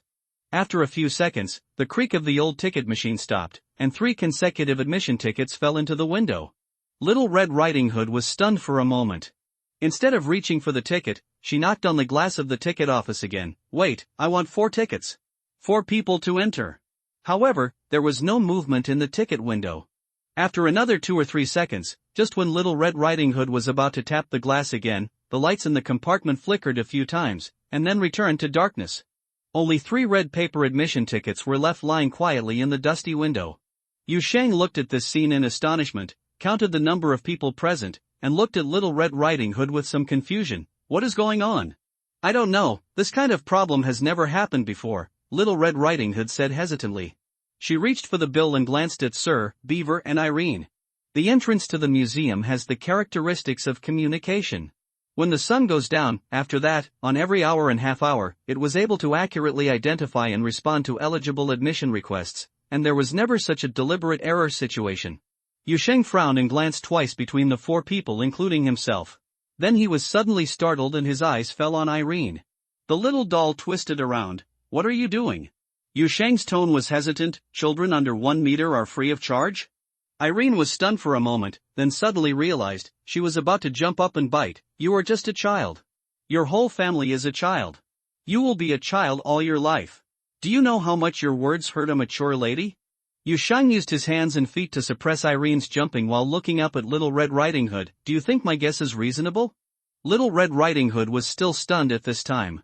She had been a detective in the spirit world for so many years and had seen a lot of evil things, but this was the first time she encountered such evil ways. She was stunned for a long time and didn't know how to respond. Able to say vaguely, "It makes some sense," Irene immediately transferred her hatred from Yu Shang, and threw herself at Little Red Riding Hood with a roar, and was instantly knocked to the ground by 2 wolves that suddenly emerged from the shadows. Miss Doll seemed like she was about to cry. Yu Shang could only pull Irene up and comfort her while curiously asking Little Red Riding Hood, "Has no one discovered this rule before?"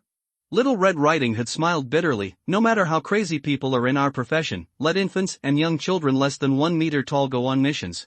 Aaron actually cried. "Why do you think you are so straightforward?"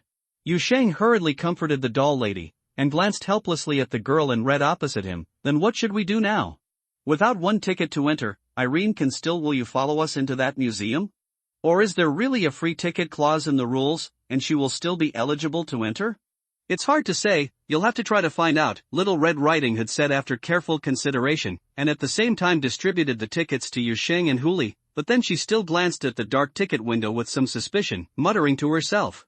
This kind of entrance, does it really have such humane rules? The ticket booth in the darkness did not answer her question.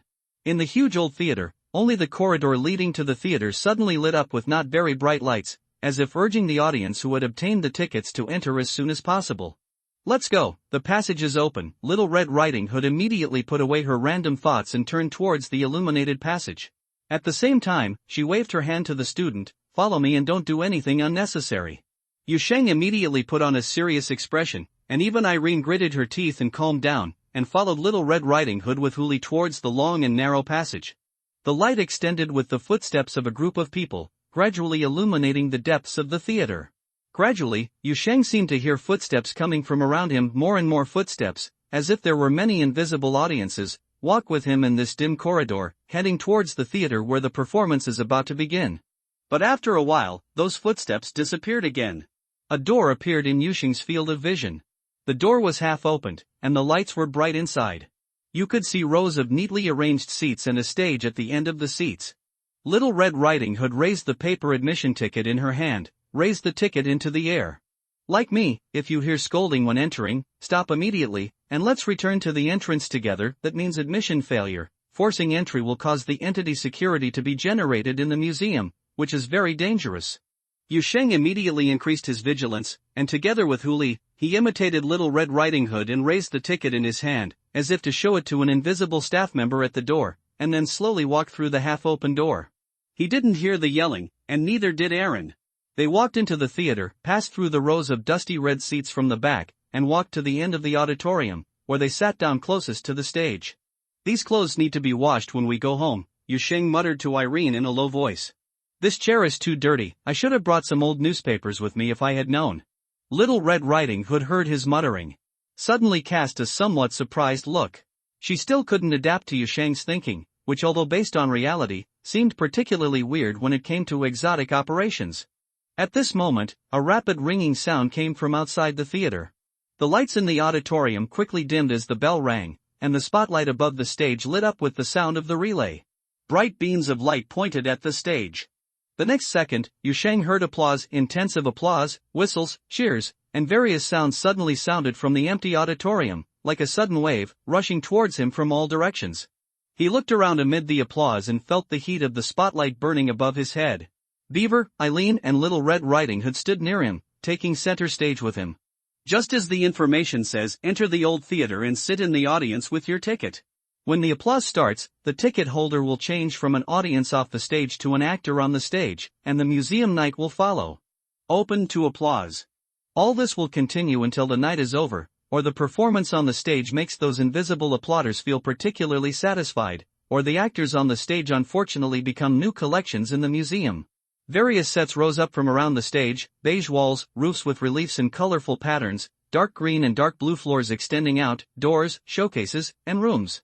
Everything moved quickly before Yu Sheng's eyes, and was dazzlingly reorganized into a museum with a complex structure like a maze. He saw a mural suddenly appear on the opposite wall, depicting a huge red dragon, but he blinked suddenly. A knight made of plaster appeared near the wall. The knight raised his sword and stabbed the dragon in the mural. The two then fought together and became a new relief. Soldiers wearing ancient armor lined up and walked out of the distant gate. Halfway there, they were ambushed by a group of musketeers who were ambushing in the oil painting. Amidst the banging gunshots and smoke, the soldiers were wiped out, and flowers fell from them. It grew out of the bones and turned into neatly arranged landscape flower pots and green plant curtain walls along the tourist route. The roar of the building's deformation and the dizzying sight lasted for a full 10 minutes before everything finally quieted down. There was only a spacious corridor left in front of Yu Sheng. Various landscape paintings were hung on both sides of the corridor. The lights above his head were bright, and there was a vague hall at the end of his sight. The uneasy whimpers of wolves came from all around. Little Red Riding Hood had summoned her phantom wolves at some point. She glanced at Yu Sheng, who seemed a little stunned, with a smile on her face. "Are you scared?" Museum. It is an incredible place. If its dangers are eliminated, it can even be regarded as an art palace full of fantasy. This is how Almarabi praised it before his death. Yu Sheng came back to his senses and said, "Who is Rabbi Almo?"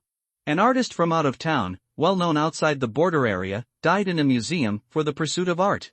Little Red Riding Hood said with a hint of emotion in her tone, "If we are lucky in a while, maybe we will be in a certain sky blue in the color room. I saw an oil painting called The Field, signed by Almarabi, which was created by the artist after it became a museum collection." Can you still create after becoming a museum's collection? Anyway, this is what the experts have concluded. Occasionally there will be something extra in this museum, and they will have a certain connection with the victims who disappeared here.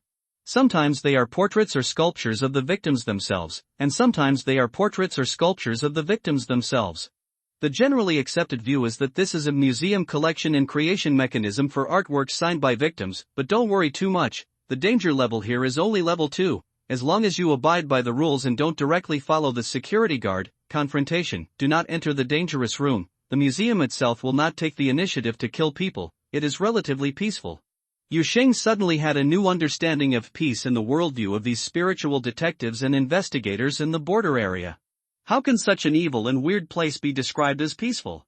But he thought about the valley before, and suddenly felt that there was nothing wrong with Little Red Riding Hood's statement. Although the museum was a bit weird, it was just weird at least. It had a set of rules that allowed people to move safely. As long as they abided by, there will be no problem if you follow the rules. But there is an entity in that valley that will definitely chase people to death no matter how you follow the rules, and fatal dangers are all over the entire foreign land. From a fatal perspective, the latter is obviously more the environment is dangerous. One of the most important judgment criteria between danger level 2 and 3 is whether the fatal factors in the environment can be avoided by complying with the rules. The lethality of foreign lands and entities with level 3 and above is unconditional. Effective.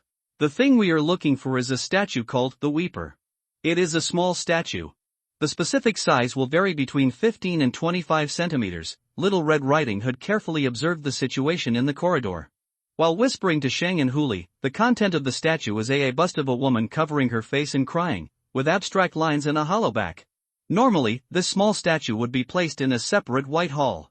It is the only exhibit in the hall and there is no one around, so as long as you can find white hall, it's easier to take the statue away.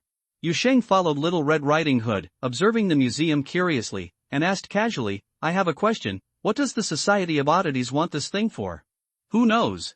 Either another collector paid a large sum of money to entrust the Rare Objects Association to us, and then the Rare Objects Association outsourced it to us, or the association itself did it for research, Little Red Riding Hood said casually. Museums are one of the few that can continue to do so. It is one of the exotic places that produces collectibles. Many of its products are of high artistic quality. I don't understand art, but there are many rich people who are obsessed with the objects collected here, those priceless objects. Harmful. And there are not only works of art here, but sometimes antiques and mechanical exhibits of unknown origin. These things seem to show visitors of fictional civilization and have high research value, so some scholars are collecting them. Yu Sheng nodded thoughtfully, then looked back at the direction he came from. What are you thinking about? Asked Little Red Riding Hood. I'm thinking about the previous stage, the invisible applauding audience, and the earlier ticket window. Yu Sheng expressed his doubts. Those are obviously part of the abnormal phenomenon, so they shouldn't be as the whole of theater of foreign land, and night at the museum just a part of theater? You have discovered the key point. Little Red Riding Hood raised the corner of her mouth. Indeed, the theater itself is the starting point of all abnormal phenomena here, but the theater is not a complete foreign land, it can only be regarded as an entrance. Foreign lands must have its own complete spacetime structure and closed-loop rules. The rules of activities in the museum do not take effect in the theater link, so the two cannot be confused. In addition, Little Red Riding Hood paused and turned his head. Let me tell you another piece of information. The entrance to the theater connects to more foreign lands than just the museum. Yu Sheng raised his eyebrows. It's not just the museum? When the sun goes down, it's a night show, and the theater stage leads to night at the museum. And during the day, another ticket window opens, and the matinee stage leads to the manor, which is a much more dangerous place. There is a suspect number 0 inside who will actively hunt down participants, and he is very powerful. How about compared to hunger? It's definitely not as good as the hungry that was affected by the Dark Angel, but that thing's ability is very weird, and how dangerous it is, I've never seen it before. Oh. Yu Sheng followed Little Red Riding Hood as he walked in the museum, curiously absorbing all kinds of knowledge related to foreign lands. Irene sat quietly on his shoulder, rarely speaking much along the way, and listened very carefully. The beaver has been carefully observing its surroundings, its big furry ears keenly turning in a certain direction from time to time, listening carefully for any disturbance in the museum. My benefactor, the painting in front, has a sound. She suddenly lowered her voice and tugged on Yu Sheng's clothes. Yu Sheng and Little Red Riding Hood stopped immediately. The faint sound of breathing came from an oil painting in front. The painting depicts a lion with a sharp sword piercing its forehead. There is also a hand with a gauntlet on the edge of the picture, as if it had thrown the sword with force just a second ago. The sound of breathing came from the angle of the sword thrower, and as Yu Sheng and others noticed the painting, the sound of breathing instantly became more obvious and clearer, as if there was really a person standing there. The painting does not depict the location outside the frame, breathing heavily after the battle with the lion. Go around here and walk along the wall. Little Red Riding Hood immediately lowered her voice and led Yu Sheng and others around the collection that made the breathing sound. The sound of breathing gradually faded away. They walked through the hall, and in a corridor with many doors, Yusheng cautiously opened one of the doors. The red room, he stepped back and said to Little Red Riding Hood. Then skip this one and go to the next door. Yusheng nodded, walked a few meters forward, and opened another door. Opposite the door was a hall with nothing in it. The sky blue hall was brightly lit, and there was only a plaque near the entrance, which read the collection, My Friends and My Endless Wealth, created by Fongwon. There was also a comment under the plaque, This is a sad work, which is the product of the creator's lifelong thinking and feelings. Yusheng looked at the nameplate for a moment, was stunned for a few seconds, turned his head and looked at Little Red Riding Hood. This museum has a sense of humor? The sense of humor comes from those who are eaten by the museum. Their final works sometimes have an inexplicable sense of absurdity and self-mockery, but no one knows their state when they left these works, and no one knows whether they really completed these creations rationally. Little Red Riding Hood shook her head. After all, the museum itself does not think, it just poorly and distortedly imitates the facilities run by humans, and then operates according to its own set of rules. As she said, she raised her head and looked across the hall where the air was exhibited, where there was an exit. Go through here. There are many repeated exhibition halls and corridors in the museum, and they will be randomly generated after each entry. There is no need to remember any routes, but its own range is actually limited. As long as you follow the rules and keep going to the next area, if you are not too unlucky, you will sooner or later enter the exhibition hall where the whaler is stored.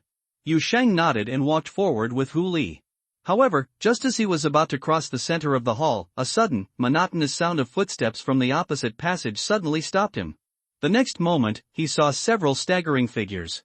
They were several plastic dummies, wearing security uniforms, with stiff and weird facial features on smooth faces, and staggering into the hall from the passage opposite the hall with stiff and ridiculous steps. The fur on the tail and ears of the beaver stood up all of a sudden. It's a security guard! Little Red Riding Hood also exclaimed in a low voice, how could a security guard suddenly appear? But the next second she calmed down, and while cautiously approaching Yusheng, she lowered her voice, don't retreat, don't make any suspicious moves. Although the security guard is an aggressive entity, it follows the rules. We have not violated the museum's management order since we came in. These things should not actively hurt. Before she finished her words, Yusheng saw from the corner of his eye that a plastic dummies in the corridor suddenly raised his hand. It made a whistle the next second. A sharp and piercing whistle resounded throughout the exhibition hall. All the security guards moved in an instant, rushing towards the people in the exhibition hall with a speed and ferocity that humans could hardly imagine. Fuck, Yusheng only exclaimed, then suddenly dodged to the side, and as soon as he landed, he kicked one of the plastic dummies with a flying kick, and the result was a loud sound of iron hitting stone. The plastic dummies were broken by his kick, but Yusheng's own legs were also hurt by the huge recoil force. This thing is so hard.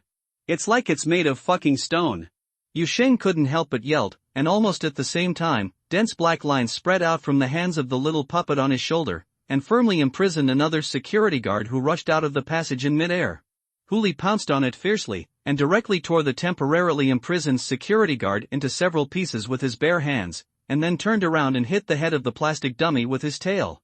But the next second, the shattered plastic dummy shook violently on the ground, and the limbs like building blocks squirmed quickly, and then reassembled into a complete security guard and pounced again. More footsteps came from the direction of the passage, and more shaky figures appeared in the corner of Yusheng's eyes. Didn't you say that these things won't attack us? In a thrilling confrontation, Yusheng passed by a plastic swinging stick that passed in front of his eyes. At the same time, he turned to the side and directed the wolf. Little Red Riding Hood shouted as the group launched a counterattack. The swing stick in the hand of the plastic security guard hit the wall next to it, followed by a series of dazzling sparks and the sound of iron and stone hitting each other. Yusheng turned around and grabbed the plastic security guard's arm, suppressed him to the ground, and then broke the latter's arm with great force, but did not directly break his waist or twist his head like before. Because during the brief exchange, he noticed a pattern. Once these plastic dummies are really beaten into parts, or the damage reaches a certain level, their repair will be triggered immediately. Within a few seconds, it can be restored to the original state, but simply breaking their hands and feet and maiming them can greatly reduce the threat of these things and will not trigger repair. Networka SSSS.SS, I don't know what's going on. Little Red Riding Hood and the wolves fought and retreated, and stood firm in the corner of the exhibition hall, resisting the entity security guards who kept rushing in while shouting quickly, I'm sure I didn't break the museum's rules along the way. Under normal circumstances, These security guards shouldn't be there. Yusheng opened his mouth and was about to say something more when he suddenly heard another burst of rapid footsteps coming from the passage at the end of the exhibition hall. One after another, rickety, funny figures ran out of the passage. Irene's black spider silk had just trapped the two plastic dummies that were rushing towards her. Before she could take a breath, she heard movement coming from the direction of the passage. She turned around and glanced and exclaimed in fright, "Fuck, come back. Are these entities generated infinitely?" "Infinite generation until the end of the night show time, or all the actors die," Little Red Riding Hood said quickly, "or find a way to get out of the sight of all security guards, which can temporarily prevent the museum from sending more security guards. They can only be generated after the newly generated they will actively move to look for intruders. Once the intruder disappears from their sight, they will stop. In turn, as long as they can still see you, more entities will continue to appear around you." Upon hearing this, Yusheng immediately raised his head and looked at the only door leading to the outside besides the passage in the exhibition hall. However, that door was also occupied by plastic dummies. There were no blind spots or breakouts in the entire exhibition hall. Out of the gap. "We can't continue to struggle here. Evacuate first.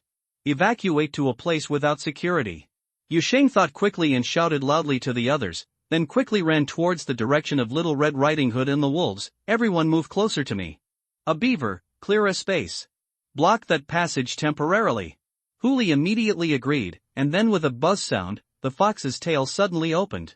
Large swaths of strange and dangerous foxfire burned blazingly around her tail. The flames spread like a ring, roasting several plastic dummies that were approaching and quickly deformed. Then the demon fox girl suddenly turned around two silver-white tails.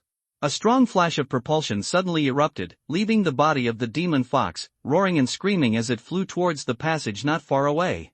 "Fox Carrot Missile!" Hu shouted with great momentum. Before he finished speaking, a violent explosion occurred in the passage. Even with the strength of the foreign land, the entire building shook violently under the impact of the two tails of the big monster. A corner of the hall was collapsed by the explosion. The wall near the passage collapsed, completely covering the gap where security guards kept pouring out. But in just the next second, the collapsed places began to tremble violently, and the steel and concrete began to squirm and try to return to their original shape as if they were alive, while one after another hands and feet in security uniforms came out from between the collapsed masonry. Suddenly stretched out, the tattered plastic dummy struggled, breaking away from the burial in a horrifying manner. "Continue into the hall. But for students, these few seconds are enough."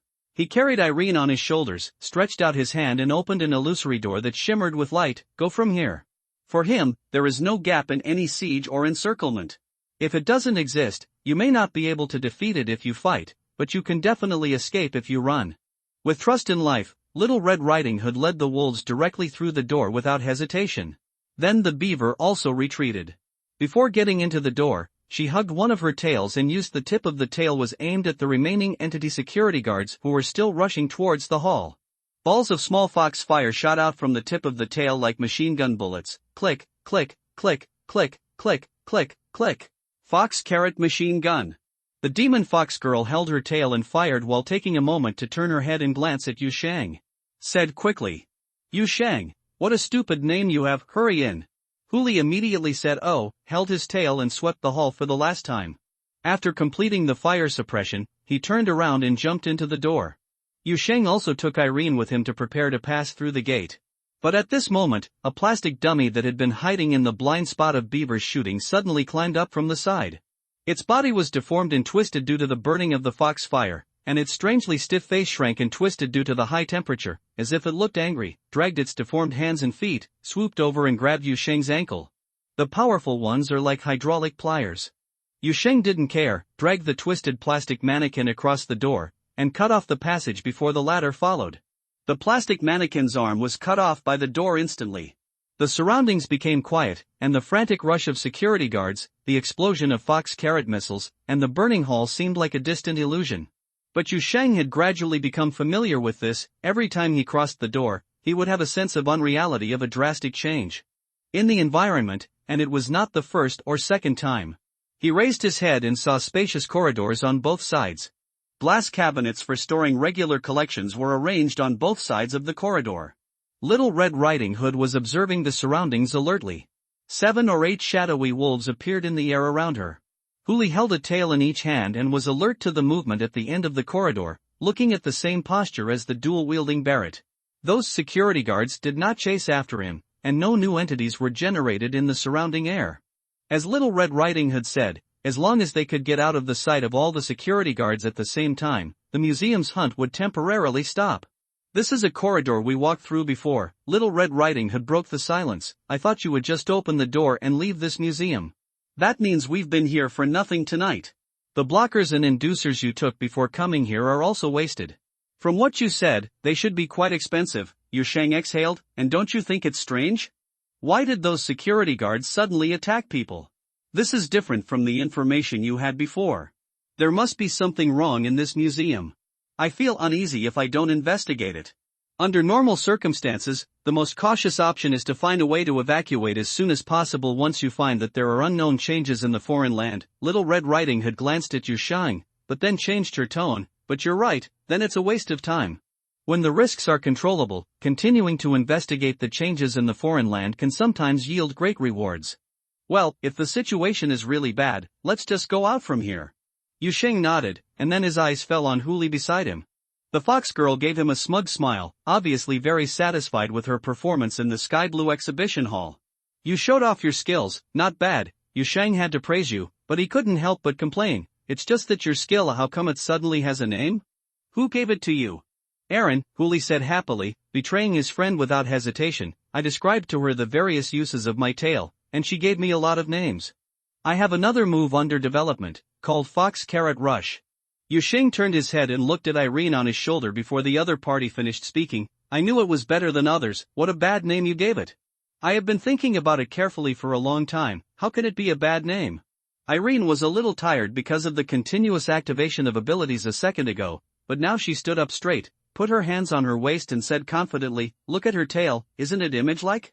I also used a very clever homophonic pun dash." Then she muttered in a low voice, "In fact, at the beginning, the trick of continuously firing fox fire, I and Silly Fox discussed whether to call it Fox Carrot Bayou, straight face. Later, I felt that it was not formal enough dash." Yu Sheng's forehead veins were throbbing. But he quickly comforted himself. "Fortunately, I didn't call it Foxtail Bayou." A Little Red Riding Hood stood quietly aside, watching the weird scene in front of her, listening to the communication between Yu Sheng and the puppet and the demon fox. Weird, absurd, outrageous, but it seems to have its own logic. Everything is out of tune with the surrounding environment. It doesn't look like a detective in the spirit world who is carrying out an operation in a foreign land, but it's not the kind of ignorant and fearless rookie who travels around. On the contrary, she can see that they are very serious. Yu Sheng is very serious. The puppet who is arguing whether Fox Carrot is a subtle homophonic pun is also very serious, and even the confused fox demon is very serious.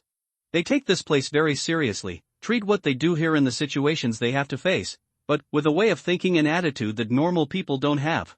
From the perspective of normal humans, it is difficult for Little Red Riding Hood to understand the atmosphere and actions of the hotel trio, and naturally it is difficult to say whether their mental outlook is correct or not. She just exhaled lightly, sat on the back of a wolf, and slowly recovered her strength. "It's really a weird experience that I have never had in my life. It's not bad to meet a group of such interesting people before I reach adulthood. The security guards generated in the museum will not move across areas. We can rest in this corridor for a while," Little Red Riding Hood said to the student, looking at the quiet corridor in front of her, and then move to other areas. "Be extra careful when visiting the museum. It's not yet certain how many security guards have spawned in the museum. If they happen to be blocked around the white exhibition hall, that's bad luck. The key is how these security guards were activated. Irene jumped off Yu Sheng, thinking seriously, "We must have made no mistakes, but those security guards were very angry as soon as they showed up. They beat me indiscriminately." Little Red Riding Hood opened her mouth, as if she wanted to say something, but she seemed very hesitant. Aaron asked her directly, "What do you want to say?" Little Red Riding Hood then spoke, "Actually, the most likely explanation is that other people besides us have also entered the museum, and they triggered the museum's clearing mechanism, but in theory, this shouldn't be the case. Come on, I checked before and there are no investigators other than us coming here tonight." Eileen thought for a while. Maybe he came secretly? With an ulterior motive or something like that. The possibility is very small. Little Red Riding Hood shook her head. The Secret Service has regulations. The opening of foreign lands within the border area must be reported in advance. Each node has a monitoring function, forming a huge sensor network with foreign channels. Or the accidental opening of a spacetime rift will definitely trigger a warning. Ah, that's true. We are familiar with each other. Eileen nodded shamelessly, not sure if she really listened.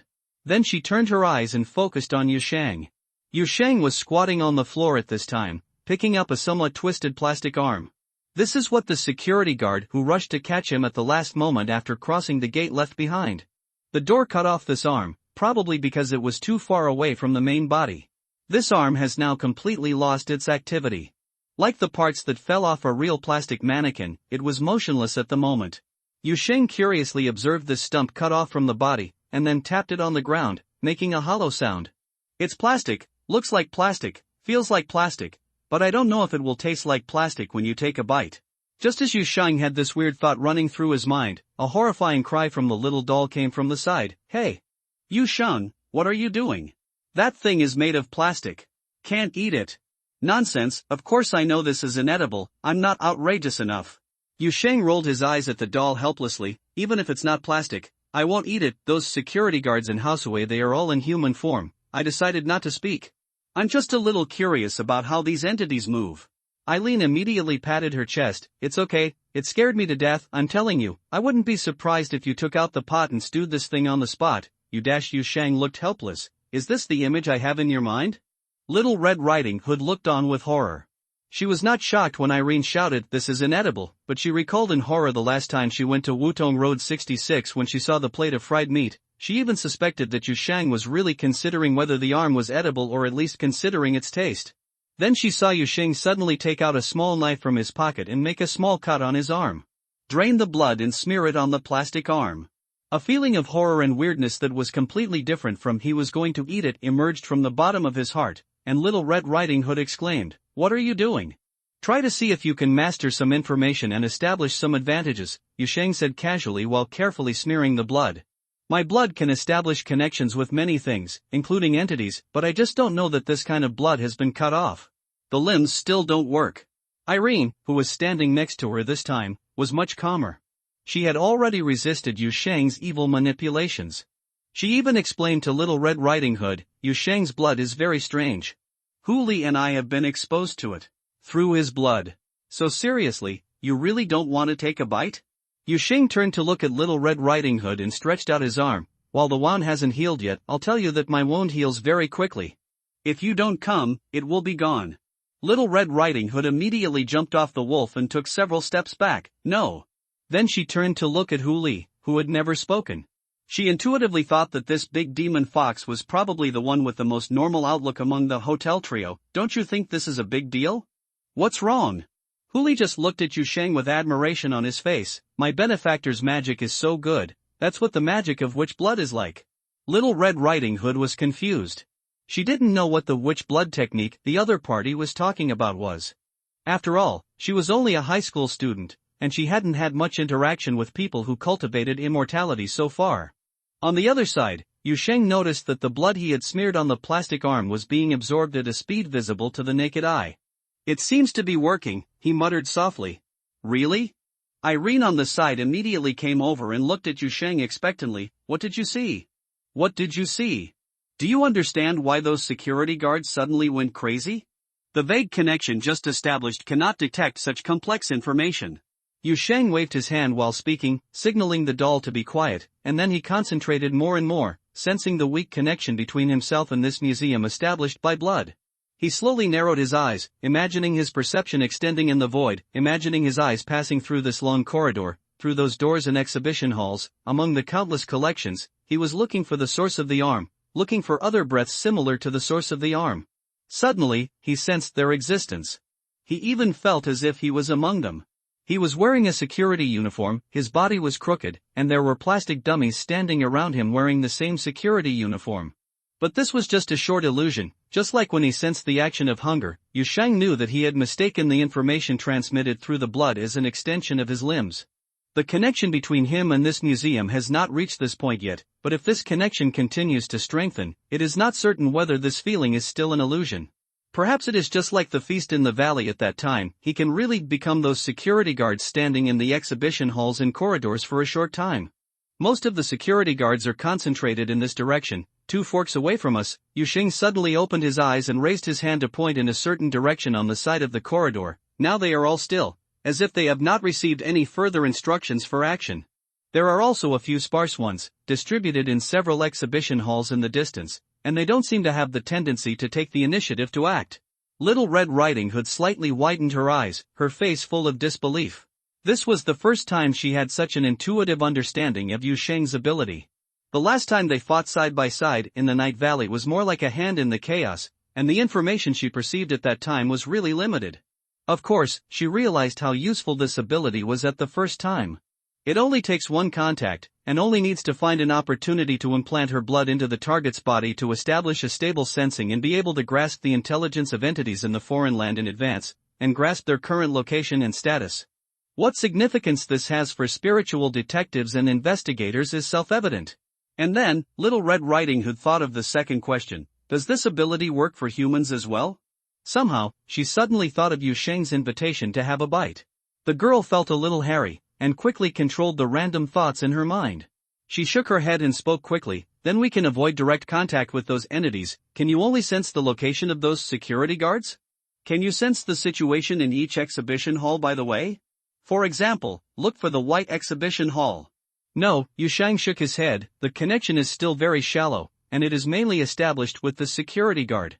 The structure of the museum itself is almost imperceptible at present.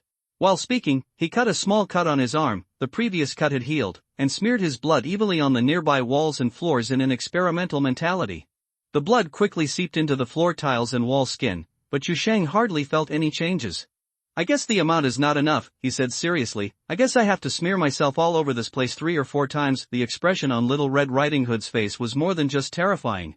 But fortunately, Yusheng noticed the change in the girl's expression in time, and judged with common sense why the other party looked like he had seen a ghost. He quickly waved his hand. Just a joke, just a joke. I am more of an exploratory person. Little Red Riding Hood. Is this how the spirit of exploration is used? Not sure if it was an illusion, but Yusheng felt that Little Red Riding Hood had been a little nervous since just now. He felt that this might have something to do with him. But fortunately, he was thick-skinned and broad-minded. This was mainly developed by working with Irene, so he quickly stood up and focused on the next action. He could now feel that the security guards were stationary in various areas of the museum, and some of them were slowly being decomposed in the air, as if the intruders were disappearing from the sight of all security guards. The museum's clearance mechanism also stopped, and the plastic dummies temporarily generated to act as cleaners began to be gradually recycled. But this recycling process is very slow. If you wait until all the plastic dummies are gone, you may miss the opening hours of the museum. Yusheng still remembers Little Red Riding Hood's reminder that the museum is a foreign land with a duration that will only be open during night performances. The operation continues. Let's go in this direction. Yusheng felt carefully and raised his hand to point to a door deep in the corridor. There is no security guard behind this door. Okay. Little Red Riding Hood said nothing nonsense and immediately directed the wolves to follow Yusheng, who was the only one who could determine a safe route. The next exhibition hall has warm and bright orange lighting. A group of huge mountain sculptures are displayed in the center of the hall. Many landscape oil paintings with bright and pleasant colors are hung on the surrounding walls. All collections have no names, and the creators are marked as anonymous. There were no plastic dummies here, and I didn't encounter any security guards on the rest of the route indicated by Yusheng. Little Red Riding Hood thought this was very strange. She had never thought that she could act like this in a museum that was already in an activated state. According to the Secret Service's evaluation standards, the danger level of the museum after generating a security guard was actually close to level 3. It has reached the point where a fully armed elite force needs to take over, but now she is leading her wolf pack through the exhibition halls and intersections in this museum that is gradually showing its maliciousness. Those entity security guards distributed throughout the foreign land, it's like it doesn't exist anymore. Only when Yusheng lowered his voice and pointed at a certain intersection from time to time to warn her, could she reconfirm that those deadly threats were still surrounding her. They then passed through many corridors and rooms, but never saw the empty white exhibition hall mentioned in the intelligence. Yusheng suddenly stopped and frowned. What's wrong? Little Red Riding Hood became nervous instantly and asked solemnly. We haven't found the exhibition hall yet. Yusheng said in a deep voice. Maybe deeper? Irene had sat on Yusheng's shoulders again at this time. When acting outside, this little doll was too lazy to walk by himself. It's not that the structure in this museum is random. It's generated. I mean, we have explored all the places where there are no security guards blocking the road, Yusheng said with a serious expression. The remaining intersections are controlled by those plastic dummies. Erin opened her mouth and held back a curse word for a while. That's the worst case scenario. The White Exhibition Hall is really surrounded by those security guards. Little Red Riding Hood's face flashed with displeasure for a moment, but at least those who had gone to school were different from those who had prenatal education, so she did not curse out loud. Really, they don't spawn while anywhere. Yusheng was silent for 2 seconds, then spoke with a hint of speculation. Maybe those plastic people were simply created in the White Exhibition Hall. As he spoke, he raised his hand and pointed to a certain door. Going out from this direction is the center surrounded by those plastic people. There are 7 or 8 entities distributed in the same space, and one thing is also found: the security guards in other areas are slowly disappearing over time, as if they were recycled by the museum, but there are only a few here, and there are no signs of recycling yet. I suspect that is the White Exhibition Hall we are looking for, and something must have happened there to cause the entity to be generated, and this stimulus source is probably still there. Little Red Riding Hood, Irene, and the beaver face each other. Yusheng's intelligence and analysis sounded reasonable, but this didn't seem to be good news. What should we do? Evacuate or go over and take a look? Irene was the first to break the silence. Anyway, this is a very evil thing. It is normal to evacuate now. But if we really leave like this, don't say that this trip will be in vain. There is a kind of humiliation that was beaten in vain. He escaped in such a mess before. Little Red Riding Hood thought for a while, but then looked at Yusheng. Go ahead, she said. Yusheng was stunned. Are you sure you want me, a newbie, to make the decision? Newbies don't know anything and are very reckless. You now have the ability to leave this foreign land, and you are the only one who can determine a safe route. This has nothing to do with whether you are a newcomer or not. Yusheng's expression became serious. After a long period of careful consideration, he finally exhaled and turned to the door. Let's get closer to observe the situation first. Without disturbing those entities, try to find a way to see what is going on in the White Exhibition Hall. If we can confirm that the situation is best, if it doesn't work, we will retreat, Yusheng said about his decision, and then confirmed to Little Red Riding Hood, do those security guards only act when they see us? Will just approaching them alert them? Only when seeing, Little Red Riding Hood immediately replied, investigators have confirmed before that the security guards in the museum only have vision, no hearing and smell, and their vision is about 100 meters in front of their heads. A 20-degree fan-shaped range, so strictly speaking, these dangerous guards are actually very capable of perception. Limited, but on the other hand, as long as they are within this 120-degree fan field of view, they will never be distracted or ignore the figure of any intruder. Considering that most of the exhibition halls in the museum are empty, as long as they count if a security guard stands in the room at a certain angle, there will be no safe corner in the entire room to hide. Listening to Little Red Riding Hood's explanation, Yusheng nodded thoughtfully, and then he led the team out of the exhibition hall, cautiously approaching the place that he felt was not quite right.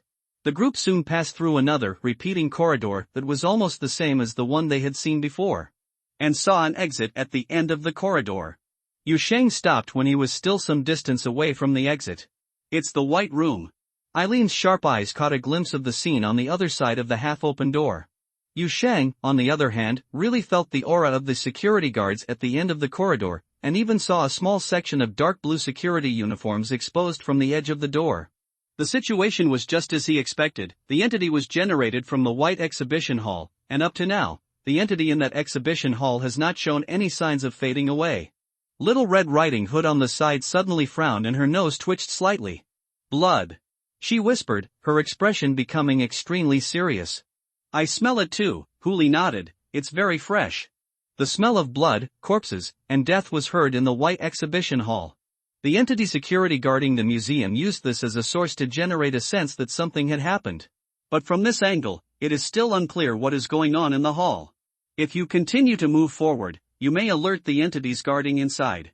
I should have borrowed Dorothy's drone, Little Red Riding Hood muttered suddenly, who knew we would encounter such a situation. When Yusheng heard this, he couldn't help but become a little curious about the fairy tale organization behind Little Red Riding Hood, as well as other fairy tale members.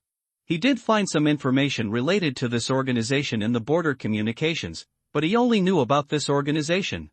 The members all use a certain classic character in a fairy tale as their code name, and he doesn't know more about it. But judging from the wolf pack led by Little Red Riding Hood, perhaps every member of the fairy tale organization has some abilities related to their own code name? So what does Dorothy have to do with the drone? When you have the chance later, can you tell me about your companions? Yu Sheng asked curiously. I'm quite curious about your fairy tale organization. It's not a good thing to be too curious. Little Red Riding Hood seemed not very interested in this topic, but she didn't refuse it directly. There is a chance. If they don't mind, it's not impossible for me to introduce you to them. As for now, it's time to decide what to do next. It's definitely not possible to go any further. Yu Sheng touched his chin and said thoughtfully, you just said drones dash, could it be that those security guards didn't respond to drones? They will only react to the intruder himself. Little Red Riding Hood nodded. In the final analysis, these entities that can be generated in large numbers have no thinking ability. They have limited perception and act completely according to the rules, so they give us such people leave many opportunities for action. What about your wolves? Yu Sheng asked again, can you send your wolves to check out the situation? Little Red Riding Hood hesitated and shook her head. No, why? Because in a sense, my wolf is me. My wolf is me. Yu Sheng felt that there seemed to be a trace of complicated emotions hidden in Little Red Riding Hood's expression when she said this sentence. But he couldn't understand. He only felt that the atmosphere around the other party at the moment was a bit low and depressing. Thinking about it, the wolf is me was not a good thing. If it weren't for the inappropriate timing and atmosphere, he would definitely have to ask more about it, but even if he didn't ask now, Yu Sheng still kept this curiosity about Little Red Riding Hood and her wolves in his heart, and prepared to get familiar with each other later, or if there is another opportunity, ask around. And now, his eyes were once again set on the white exhibition hall at the end of the corridor. Now, even he could vaguely smell the smell of blood in the air. Security guards will only react to the intruder himself. They only have vision, but no sense of hearing or smell. In fact, these guards were very dull and acted completely according to the rules. Their expressions with many loopholes in them gradually became thoughtful. Little Red Riding Hood lowered her voice and spoke again. How about it, do you want to withdraw first? You can do it tomorrow. No, Irene suddenly interrupted her. Look at Yu Sheng's expression. Little Red Riding Hood turned her head and glanced doubtfully. What's wrong with his expression? He has another idea. Aaron sighed. As soon as the puppet finished speaking, and before Little Red Riding Hood could ask, Yu Sheng ended his thinking. He turned and glanced at the fox girl standing next to him. Do you think the beaver's tail is she herself? Everyone at the scene was stunned. Little Red Riding Hood didn't react at first, and before her brain could catch up, she had already spoken. Why doesn't it count? That's what she has but her tail can be launched, Yu Sheng said seriously. Strictly speaking, these are the magic weapons she refined, and they are the kind that can be reloaded. Little Red Riding Hood froze in place with her mouth open. At this time, her brain finally caught up. The next second, she looked at Yu Sheng in shock. Wait a minute. What do you want to do? Let's give it a try. Anyway, if those plastic people are really alerted, let's open the door and leave, Yu Sheng said with a spirit of exploration. Didn't you say that those security guards only have vision? We can't be seen by them. In such a situation, it would be over if you block all their sightlines. Then he ignored Little Red Riding Hood's shocked gaze and turned to explain to the fox girl, who was still confused. There is a plan that requires the use of your tail. Wait, Little Red Riding Hood couldn't help but interrupt mid-hearing. You just said there are at least 7 or 8 security guards in the exhibition hall, right? The beaver has just launched 2 tails. Is there enough left? When she said this, she felt strange. She had a normal person's outlook on things and had to break the awkwardness of adapting to abnormal things. But as soon as she finished speaking, she realized that she was still awkward. Huli had already understood what Yu Sheng meant. As soon as she stretched out her hand, she pulled out 2 tails from behind and laid them flat on the ground. Then she pulled out 2 more tails and arranged them on the ground. When the tails behind her were almost pulled, when it was over, the demon fox turned her head and looked around. Then she was quiet for 2 or 3 seconds, then she heard the sound of a sword being unsheathed, and 9 tails emerged from behind her. Little Red Riding Hood dash? This is what she usually collects, Irene said, leaning forward and patting Little Red Riding Hood's arm with a professional look on her face. She usually eats a lot, so she just uses it to store her tail. Little Red Riding Hood continued with a question mark on her face. She knew every word, so how could they be connected to form such a niche sentence? Was that human speech she just heard? At this time, Huli pointed to the tail on the ground and introduced it to her. This one requires 20 chicken legs, and this one requires 10. Little Red Riding Hood's expression was dull. and she didn't know how her brain kept up, or maybe she didn't keep up at all, because the second one is half price? Because this can only accelerate to subsonic speed, it is a subsonic cruising tail. Hooli glanced at Little Red Riding Hood with a strange look on his face. Matter and energy are directly proportional. Do you have any common sense? Little Red Riding Hood thought about giving herself another injection of sanity blocker. At this time, the very common sense fox girl has neatly arranged all the tails for use.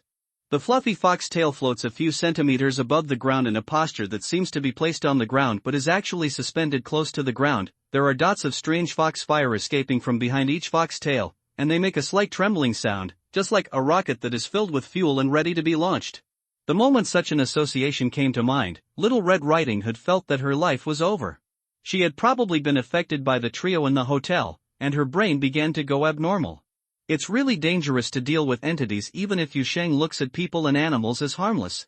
At the same time, Hooli slightly raised his hand. The silver-white fox tail surrounding the strange fox fire slowly rose into the air.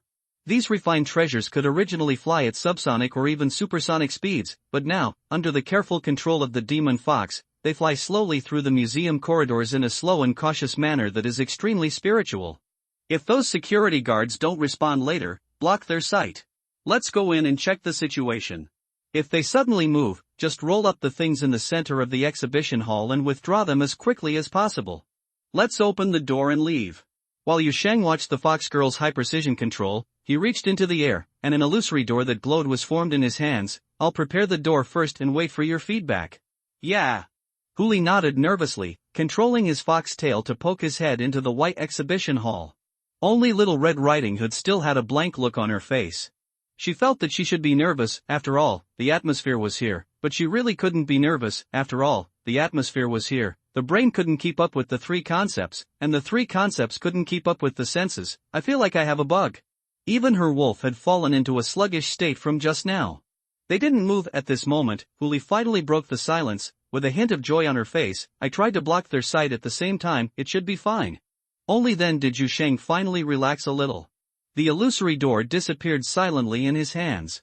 After getting reconfirmation from Hooli, he waved to the others. Let's go over and take a look at the situation. The group of people walked towards the quiet white exhibition hall with different moods. The tense nerves reached the extreme when he saw those dark blue security uniforms, but when gradually relaxed as the motionless postures of those plastic dummies continued. Everyone's eyes immediately fell on the security guards. The first thing Little Red Riding Hood saw was the entity standing next to the main entrance, seemingly guarding the entrance and exit of the passage. She saw this dummy wearing a dark blue uniform. Standing motionless, the position of his head was wrapped in layers by a silver-white fox tail. That is a very beautiful tail. When it is on the demon fox, it looks like a light piece of art. But now it is wrapped around the plastic dummy's head, and it feels like a weird and evil cocoon. Then, she heard Yu Sheng's low voice exclaimed, "Fuck." Little Red Riding Hood turned back instantly and followed Yu Sheng's gaze to the center of the exhibition hall. That was where the statue of the Weeper was supposed to be. However, now there is no statue on the platform, only a weird and horrifying corpse of a man. He was tightly entangled with iron thorns covered with spikes and tied to the platform. He was tied into a posture of covering his face with his hands, kneeling and wailing.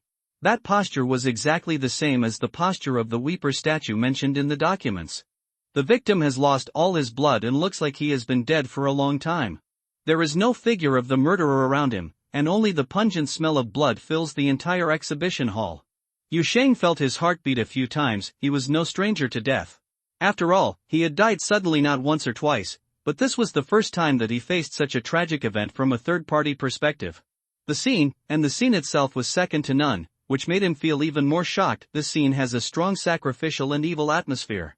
The victim who was bound by iron thorns and bled to death, the sacrificial posture fixed by deliberately restoring the Lamenter sculpture, the blood flowing from the high platform, the polluted white exhibition hall, and those surrounding the victim, standing quietly plastic dummy. This is another kind of terror completely different from entity hunger. Little Red Riding Hood, this Yu Sheng subconsciously turned around and wanted to ask the only experienced person at the scene if he could understand what this scene was like, but suddenly found that something seemed wrong with the girl in red. She stared at the sacrificer on the high platform, her eyes turning as red as those of her shadow wolves before she knew it.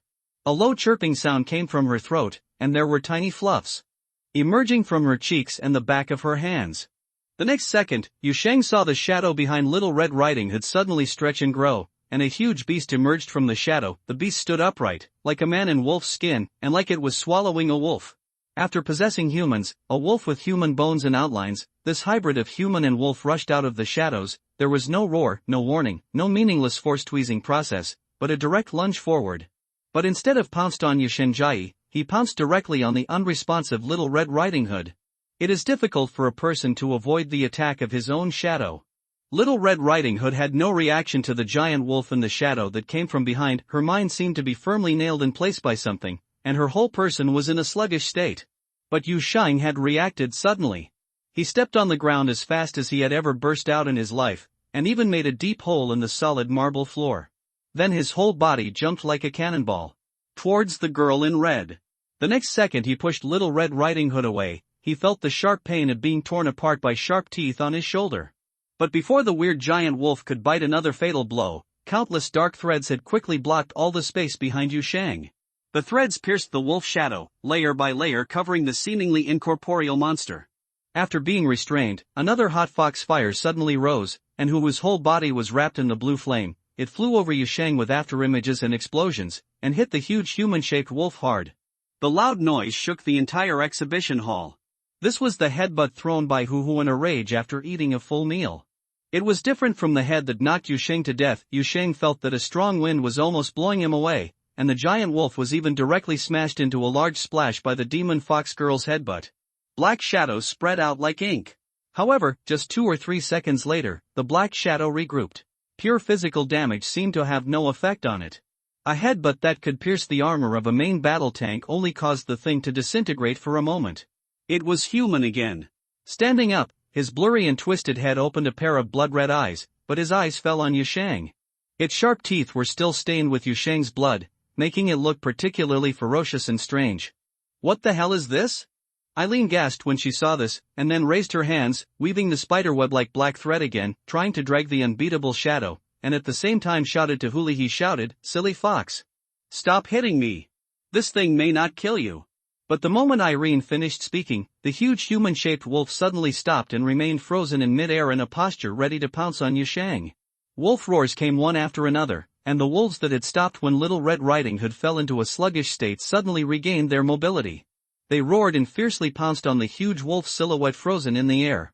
Yu Sheng, in the shocked eyes of Aaron and Hu, these wolf cubs, who were as petite as puppies compared to the giant wolves, bit and tore, almost instantly killing the monster that could withstand Hu's headbutt. It was torn into pieces. The dark fragments fell to the ground one after another, recondensed into a thick shadow like ink, and returned little by little behind Little Red Riding Hood. Yu Sheng noticed that the color in the latter's eyes gradually faded, and a trace of reason returned to the girl's eyes. After a moment, she blinked and became completely awake. "Are you okay? Are you okay?" Yu Sheng and Little Red Riding Hood shouted to each other almost at the same time. Then the two of them fell silent together, and a gloomy atmosphere briefly lingered in the white exhibition hall. What happened just now? Yu Sheng was the first to break the silence. He looked at the girl in red in front of him seriously. "That half-human, half-wolf thing came out of your shadow." Irene came to Yu Sheng's side silently, with a slightly wary expression on the little doll's face. "The beaver on the side is similar. That is the wolf that is chasing me. It is the curse brought by fairy tale to me." Little Red Riding Hood lowered her head and controlled her eyes not to look at the evil sacrifice scene in the center of the exhibition hall. The person over there, who was sacrificed in the exhibition hall instead of the statue of the Lamenter, with strong mental pollution. I saw something I shouldn't have seen, which caused the evil wolf to briefly come to reality. World. Sorry for hurting you. Yu Sheng turned his head and glanced at his shoulder. A lot of blood was bleeding, but he could feel that the wound had begun to heal. The injury is not serious, but your loss of control is very serious. You just said that this is the curse brought to you by fairy tale, but isn't fairy tale the name of your organization? Little Red Riding Hood was silent for 2 seconds and then spoke softly. "Now the fairy tale is a foreign land." Then she silently reached out and took out something from her bag. It was a needleless syringe, and the glass tube of the syringe was filled with a faint fluorescent liquid. Yu Sheng could tell at a glance that this thing must be very expensive, because Little Red Riding Hood was obviously hesitant and painful when inserting this thing into her body. "Don't worry, it won't get out of control again, at least not during this operation." After injecting the medicine in the syringe into the body, Little Red Riding Hood breathed out softly, raised her head and looked at Yu Shang. The purpose of this operation is reward. If there is any reward in this situation, it will be yours. Yu Shang frowned in confusion. Why? Little Red Riding Hood sighed. I'm dragging my feet, follow the rules. Oh, that's not necessary. Just follow the points agreed before. What happened just now was an accident. Someone will always have an accident when we work in a team, and it can't be considered a hindrance. Yu Shang waved his hand nonchalantly, and then an inexplicable smile appeared on his face. I have things that I care about more than small issues such as remuneration sharing and holding back. Little Red Riding Hood paused and looked into Yu Shang's eyes without knowing why. Curious, I'm interested in that fairy tale foreign land you mentioned, and the curse on you. If I guess correctly, the curse on all of you, Yu Shang said with a serious face, and there was even a little bit in his eyes. Shining said, I want to know what is going on with you, why you were cursed by a foreign land, and why you took the name of this foreign land as the name of your organization. Yu Shang's eyes were extremely sincere, but when facing this line of sight, Little Red Riding Hood suddenly felt a fear and tremble. It wasn't that she felt any malice, or that she had any fear of life. She couldn't tell what was going on. She just felt that she was facing something fierce, pure, harmless but far beyond human beings. Something to understand. Is that just curiosity? She was a little hesitant. Although she usually would not mention the secrets of the organization to others, her hesitation at this moment was obviously mixed with other emotions. However, under Yu Shang's gaze, her hesitation finally gave in. She nodded slowly. If you really want to know, I can tell you, but it's a long story. Okay, let's wait until we have time to look back. Yu Shang nodded happily, and his mood became very good. This situation is really not suitable for listening to stories now. After all, there is still such a mess waiting to be cleaned up. Woolen cloth. He raised his head and looked at the sacrificed victim. The short and thrilling chaos just now caused a lot of damage in the exhibition hall. Large craters or scorch marks burned by foxfire can be seen everywhere on the nearby ground and walls. However, because the matter was resolved in time, it was not resolved. It spread to the booth in the center of the hall. Only 2 security guards were knocked to the ground by the shockwave caused by the beaver's headbutt, but the silver fox tails still firmly covered the heads of the plastic dummies. These entities that strictly followed the rules turned out to be just like this. He fell motionless on the ground, looking weird and a little funny. Could this be done by the security guard? Yu Shang looked at the dead victim and asked Little Red Riding Hood curiously. No, Little Red Riding Hood immediately shook her head. After injecting additional sanity blockers, she was finally able to observe the evil sacrifice, but there was some slight noise in her head every time she turned her eyes away. Security will simply kill the violators in the museum, and will not make such a complex and obviously symbolic sacrifice. This kind of thing is more likely to be done by humans. So someone really entered the museum before us, stole the weeper that was originally placed here in advance, and placed a living person here as a sacrifice, Yu Shang said. The more he said, the more he frowned. Frowning, this series of operations also activated the security in the museum, causing us to be attacked? This is a series of reasonable inferences. Little Red Riding Hood nodded slightly, but looking at Yu Shang standing next to the altar as if nothing had happened, she finally couldn't help but say, You look at this sacrifice, you don't feel anything at all? You didn't use a sanity blocker in advance? No, Yu Shang spread his hands. I don't even know where you bought the sanity blocker you mentioned. I suspect that I haven't finished the novice tutorial yet, and you said you saw it on this counter. I didn't feel the pollution when I was there. Little Red Riding Hood blinked and looked at Eileen aside. Dolls are not afraid of mere mental pollution. Erin put her hands on her hips. Little Red Riding Hood looked at Beaver on the other side. She has been resisting hunger in the Night Valley for decades, Yu Shang reminded. She has been so anxious about hunger that she almost grew a brain. Little Red Riding Hood. What kind of people are these? It must be admitted that there are differences among colleagues. The difference between detectives in the spirit world and detectives in the spiritual world is huge. Some people have to take 2 tubes of medicine just to see an evil thing. When they look back and calculate the profits, their ribs feel sore. Some people are like the legendary investigators in those stories. When they see a foreign land, they open the door and go in, and then beat up the entity inside. But Little Red Riding Hood quickly adjusted her mentality and did not agree with the hotel trio in front of her. After all, according to the judgment given by the Secret Service, and her own judgment, the 3 members of the hotel together could not make up the whole group. If the word person is mentioned, one of them is probably a high-risk entity. Which good person can compare with the entity in terms of foreign adaptability? Yu Sheng didn't know what the girl in red was thinking about when she suddenly fell silent. He just walked around the weird and terrifying sacrifice again, trying to find more clues, and asked again curiously one sentence. Then if you said this was done by a human, he would have to be a perverted person. I can understand that he would come in and steal things. After all, we are essentially here to steal things, but after stealing things, we still do this. What is the purpose? Sacrifice should be the main purpose of evil religious rituals. Taking away the statue of the Weeper may just be convenient. Little Red Riding Hood shook her head. People who do such things are usually some cultists or extremists. They hope to obtain powerful power, enlightenment, blessings, or get the attention of some weird existence by making sacrifices to foreign lands, and judging from the powerful spiritual pollution that this sacrifice has been able to produce, doing this the person who made the first sacrifice is an expert. There are still people like this? Yu Sheng suddenly opened his eyes in surprise. There are still people who follow such evil things in foreign lands? What they follow is not foreign lands, but power and some higher dimensional things.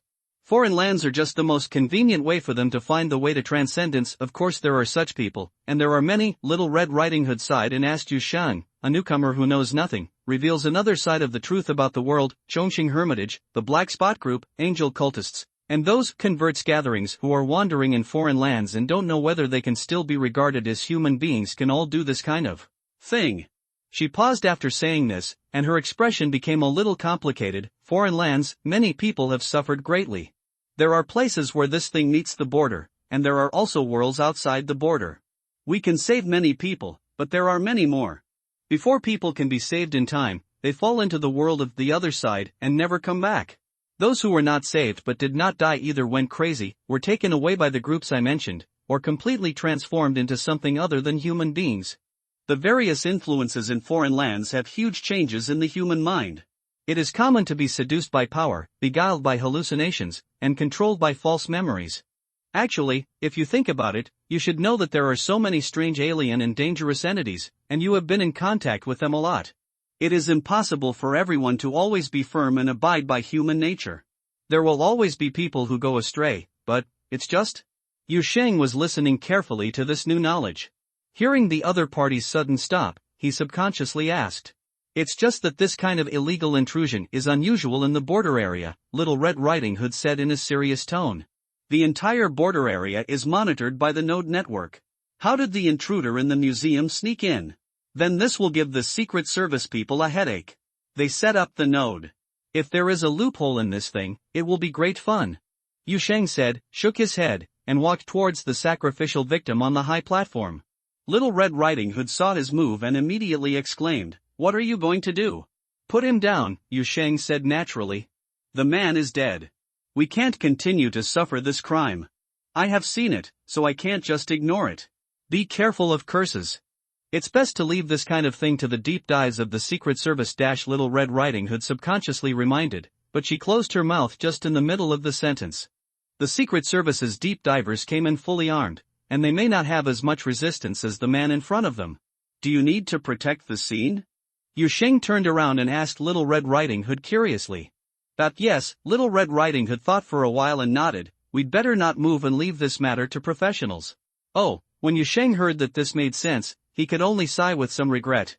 At this time, he had come to the high platform, observed the entanglement of the iron thorns and found its opening, and was holding his hand. I grabbed the non-sharp part and prepared to pull it down hard, but considering the need to protect the scene however, he still let go of his hand, and after a moment of hesitation, he nodded to the victim kneeling on the stage. "I'm sorry, brother, I'm not a professional either. Wait until we get out. If you do, report it to the Secret Service and ask them to send someone to take you out. I feel sorry for you staying here for a while." Little Red Riding Hood looked at Yu Sheng with a strange expression.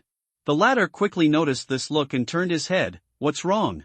Little Red Riding Hood almost said the words in her heart. "I didn't expect you to be quite humane," but the words suddenly changed on her lips. "I didn't expect you to be so humane." It's too easy to have an accident in a foreign land. Many people are used to seeing the victims. When they see the victims, they just mourn in their hearts, and then go out to report and ask the Secret Service to send corpse collectors to deal with them. Very few people are as caring as you, and even talk to the deceased. After she said this, Huli frowned slightly. "Isn't this a bit indifferent?" Little Red Riding Hood sighed. After all, in foreign lands, the corpse itself often becomes a dangerous factor. It is not uncommon for the remains of the victim to become the next perpetrator. Yu Sheng waved his hand when he saw this. There is no way, after all, I am a novice, I don't understand this. Too, as he spoke, his fingertips inadvertently brushed the edge of the platform. He touched the blood that was almost dry. The surroundings suddenly became quiet. Everything happened in an instant, and Yu Sheng didn't realize what was going on at first. He saw Little Red Riding Hood, Irene, and Beaver all suddenly stopped in place. Then, everything in the hall quickly faded away from color and disappeared. It became dark and depressing, and a monotonous black, white, and gray color covered the entire exhibition hall. In this world that suddenly stopped and became quiet, he was stunned for 2 or 3 seconds, and then suddenly heard a slight crunching sound coming from behind him. It sounded like stiff joints trying to twist. In such a quiet background, this sudden sound even seemed a bit harsh. Yu Sheng slowly turned his neck.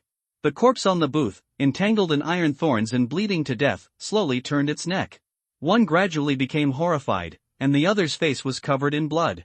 Yu Sheng subconsciously exclaimed, but he stopped abruptly after half an exclamation because he heard the corpse in front of him speak.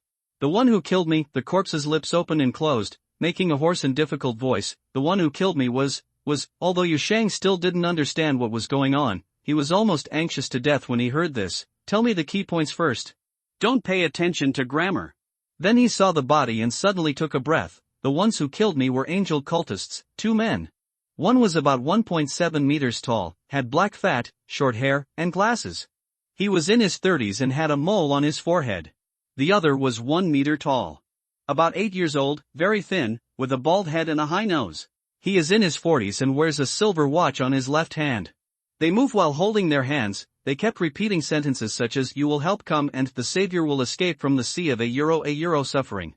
Wuzong and Nansheng had a strong accent. They did not take away the statue of the Weeper but threw it directly into the corridor opposite.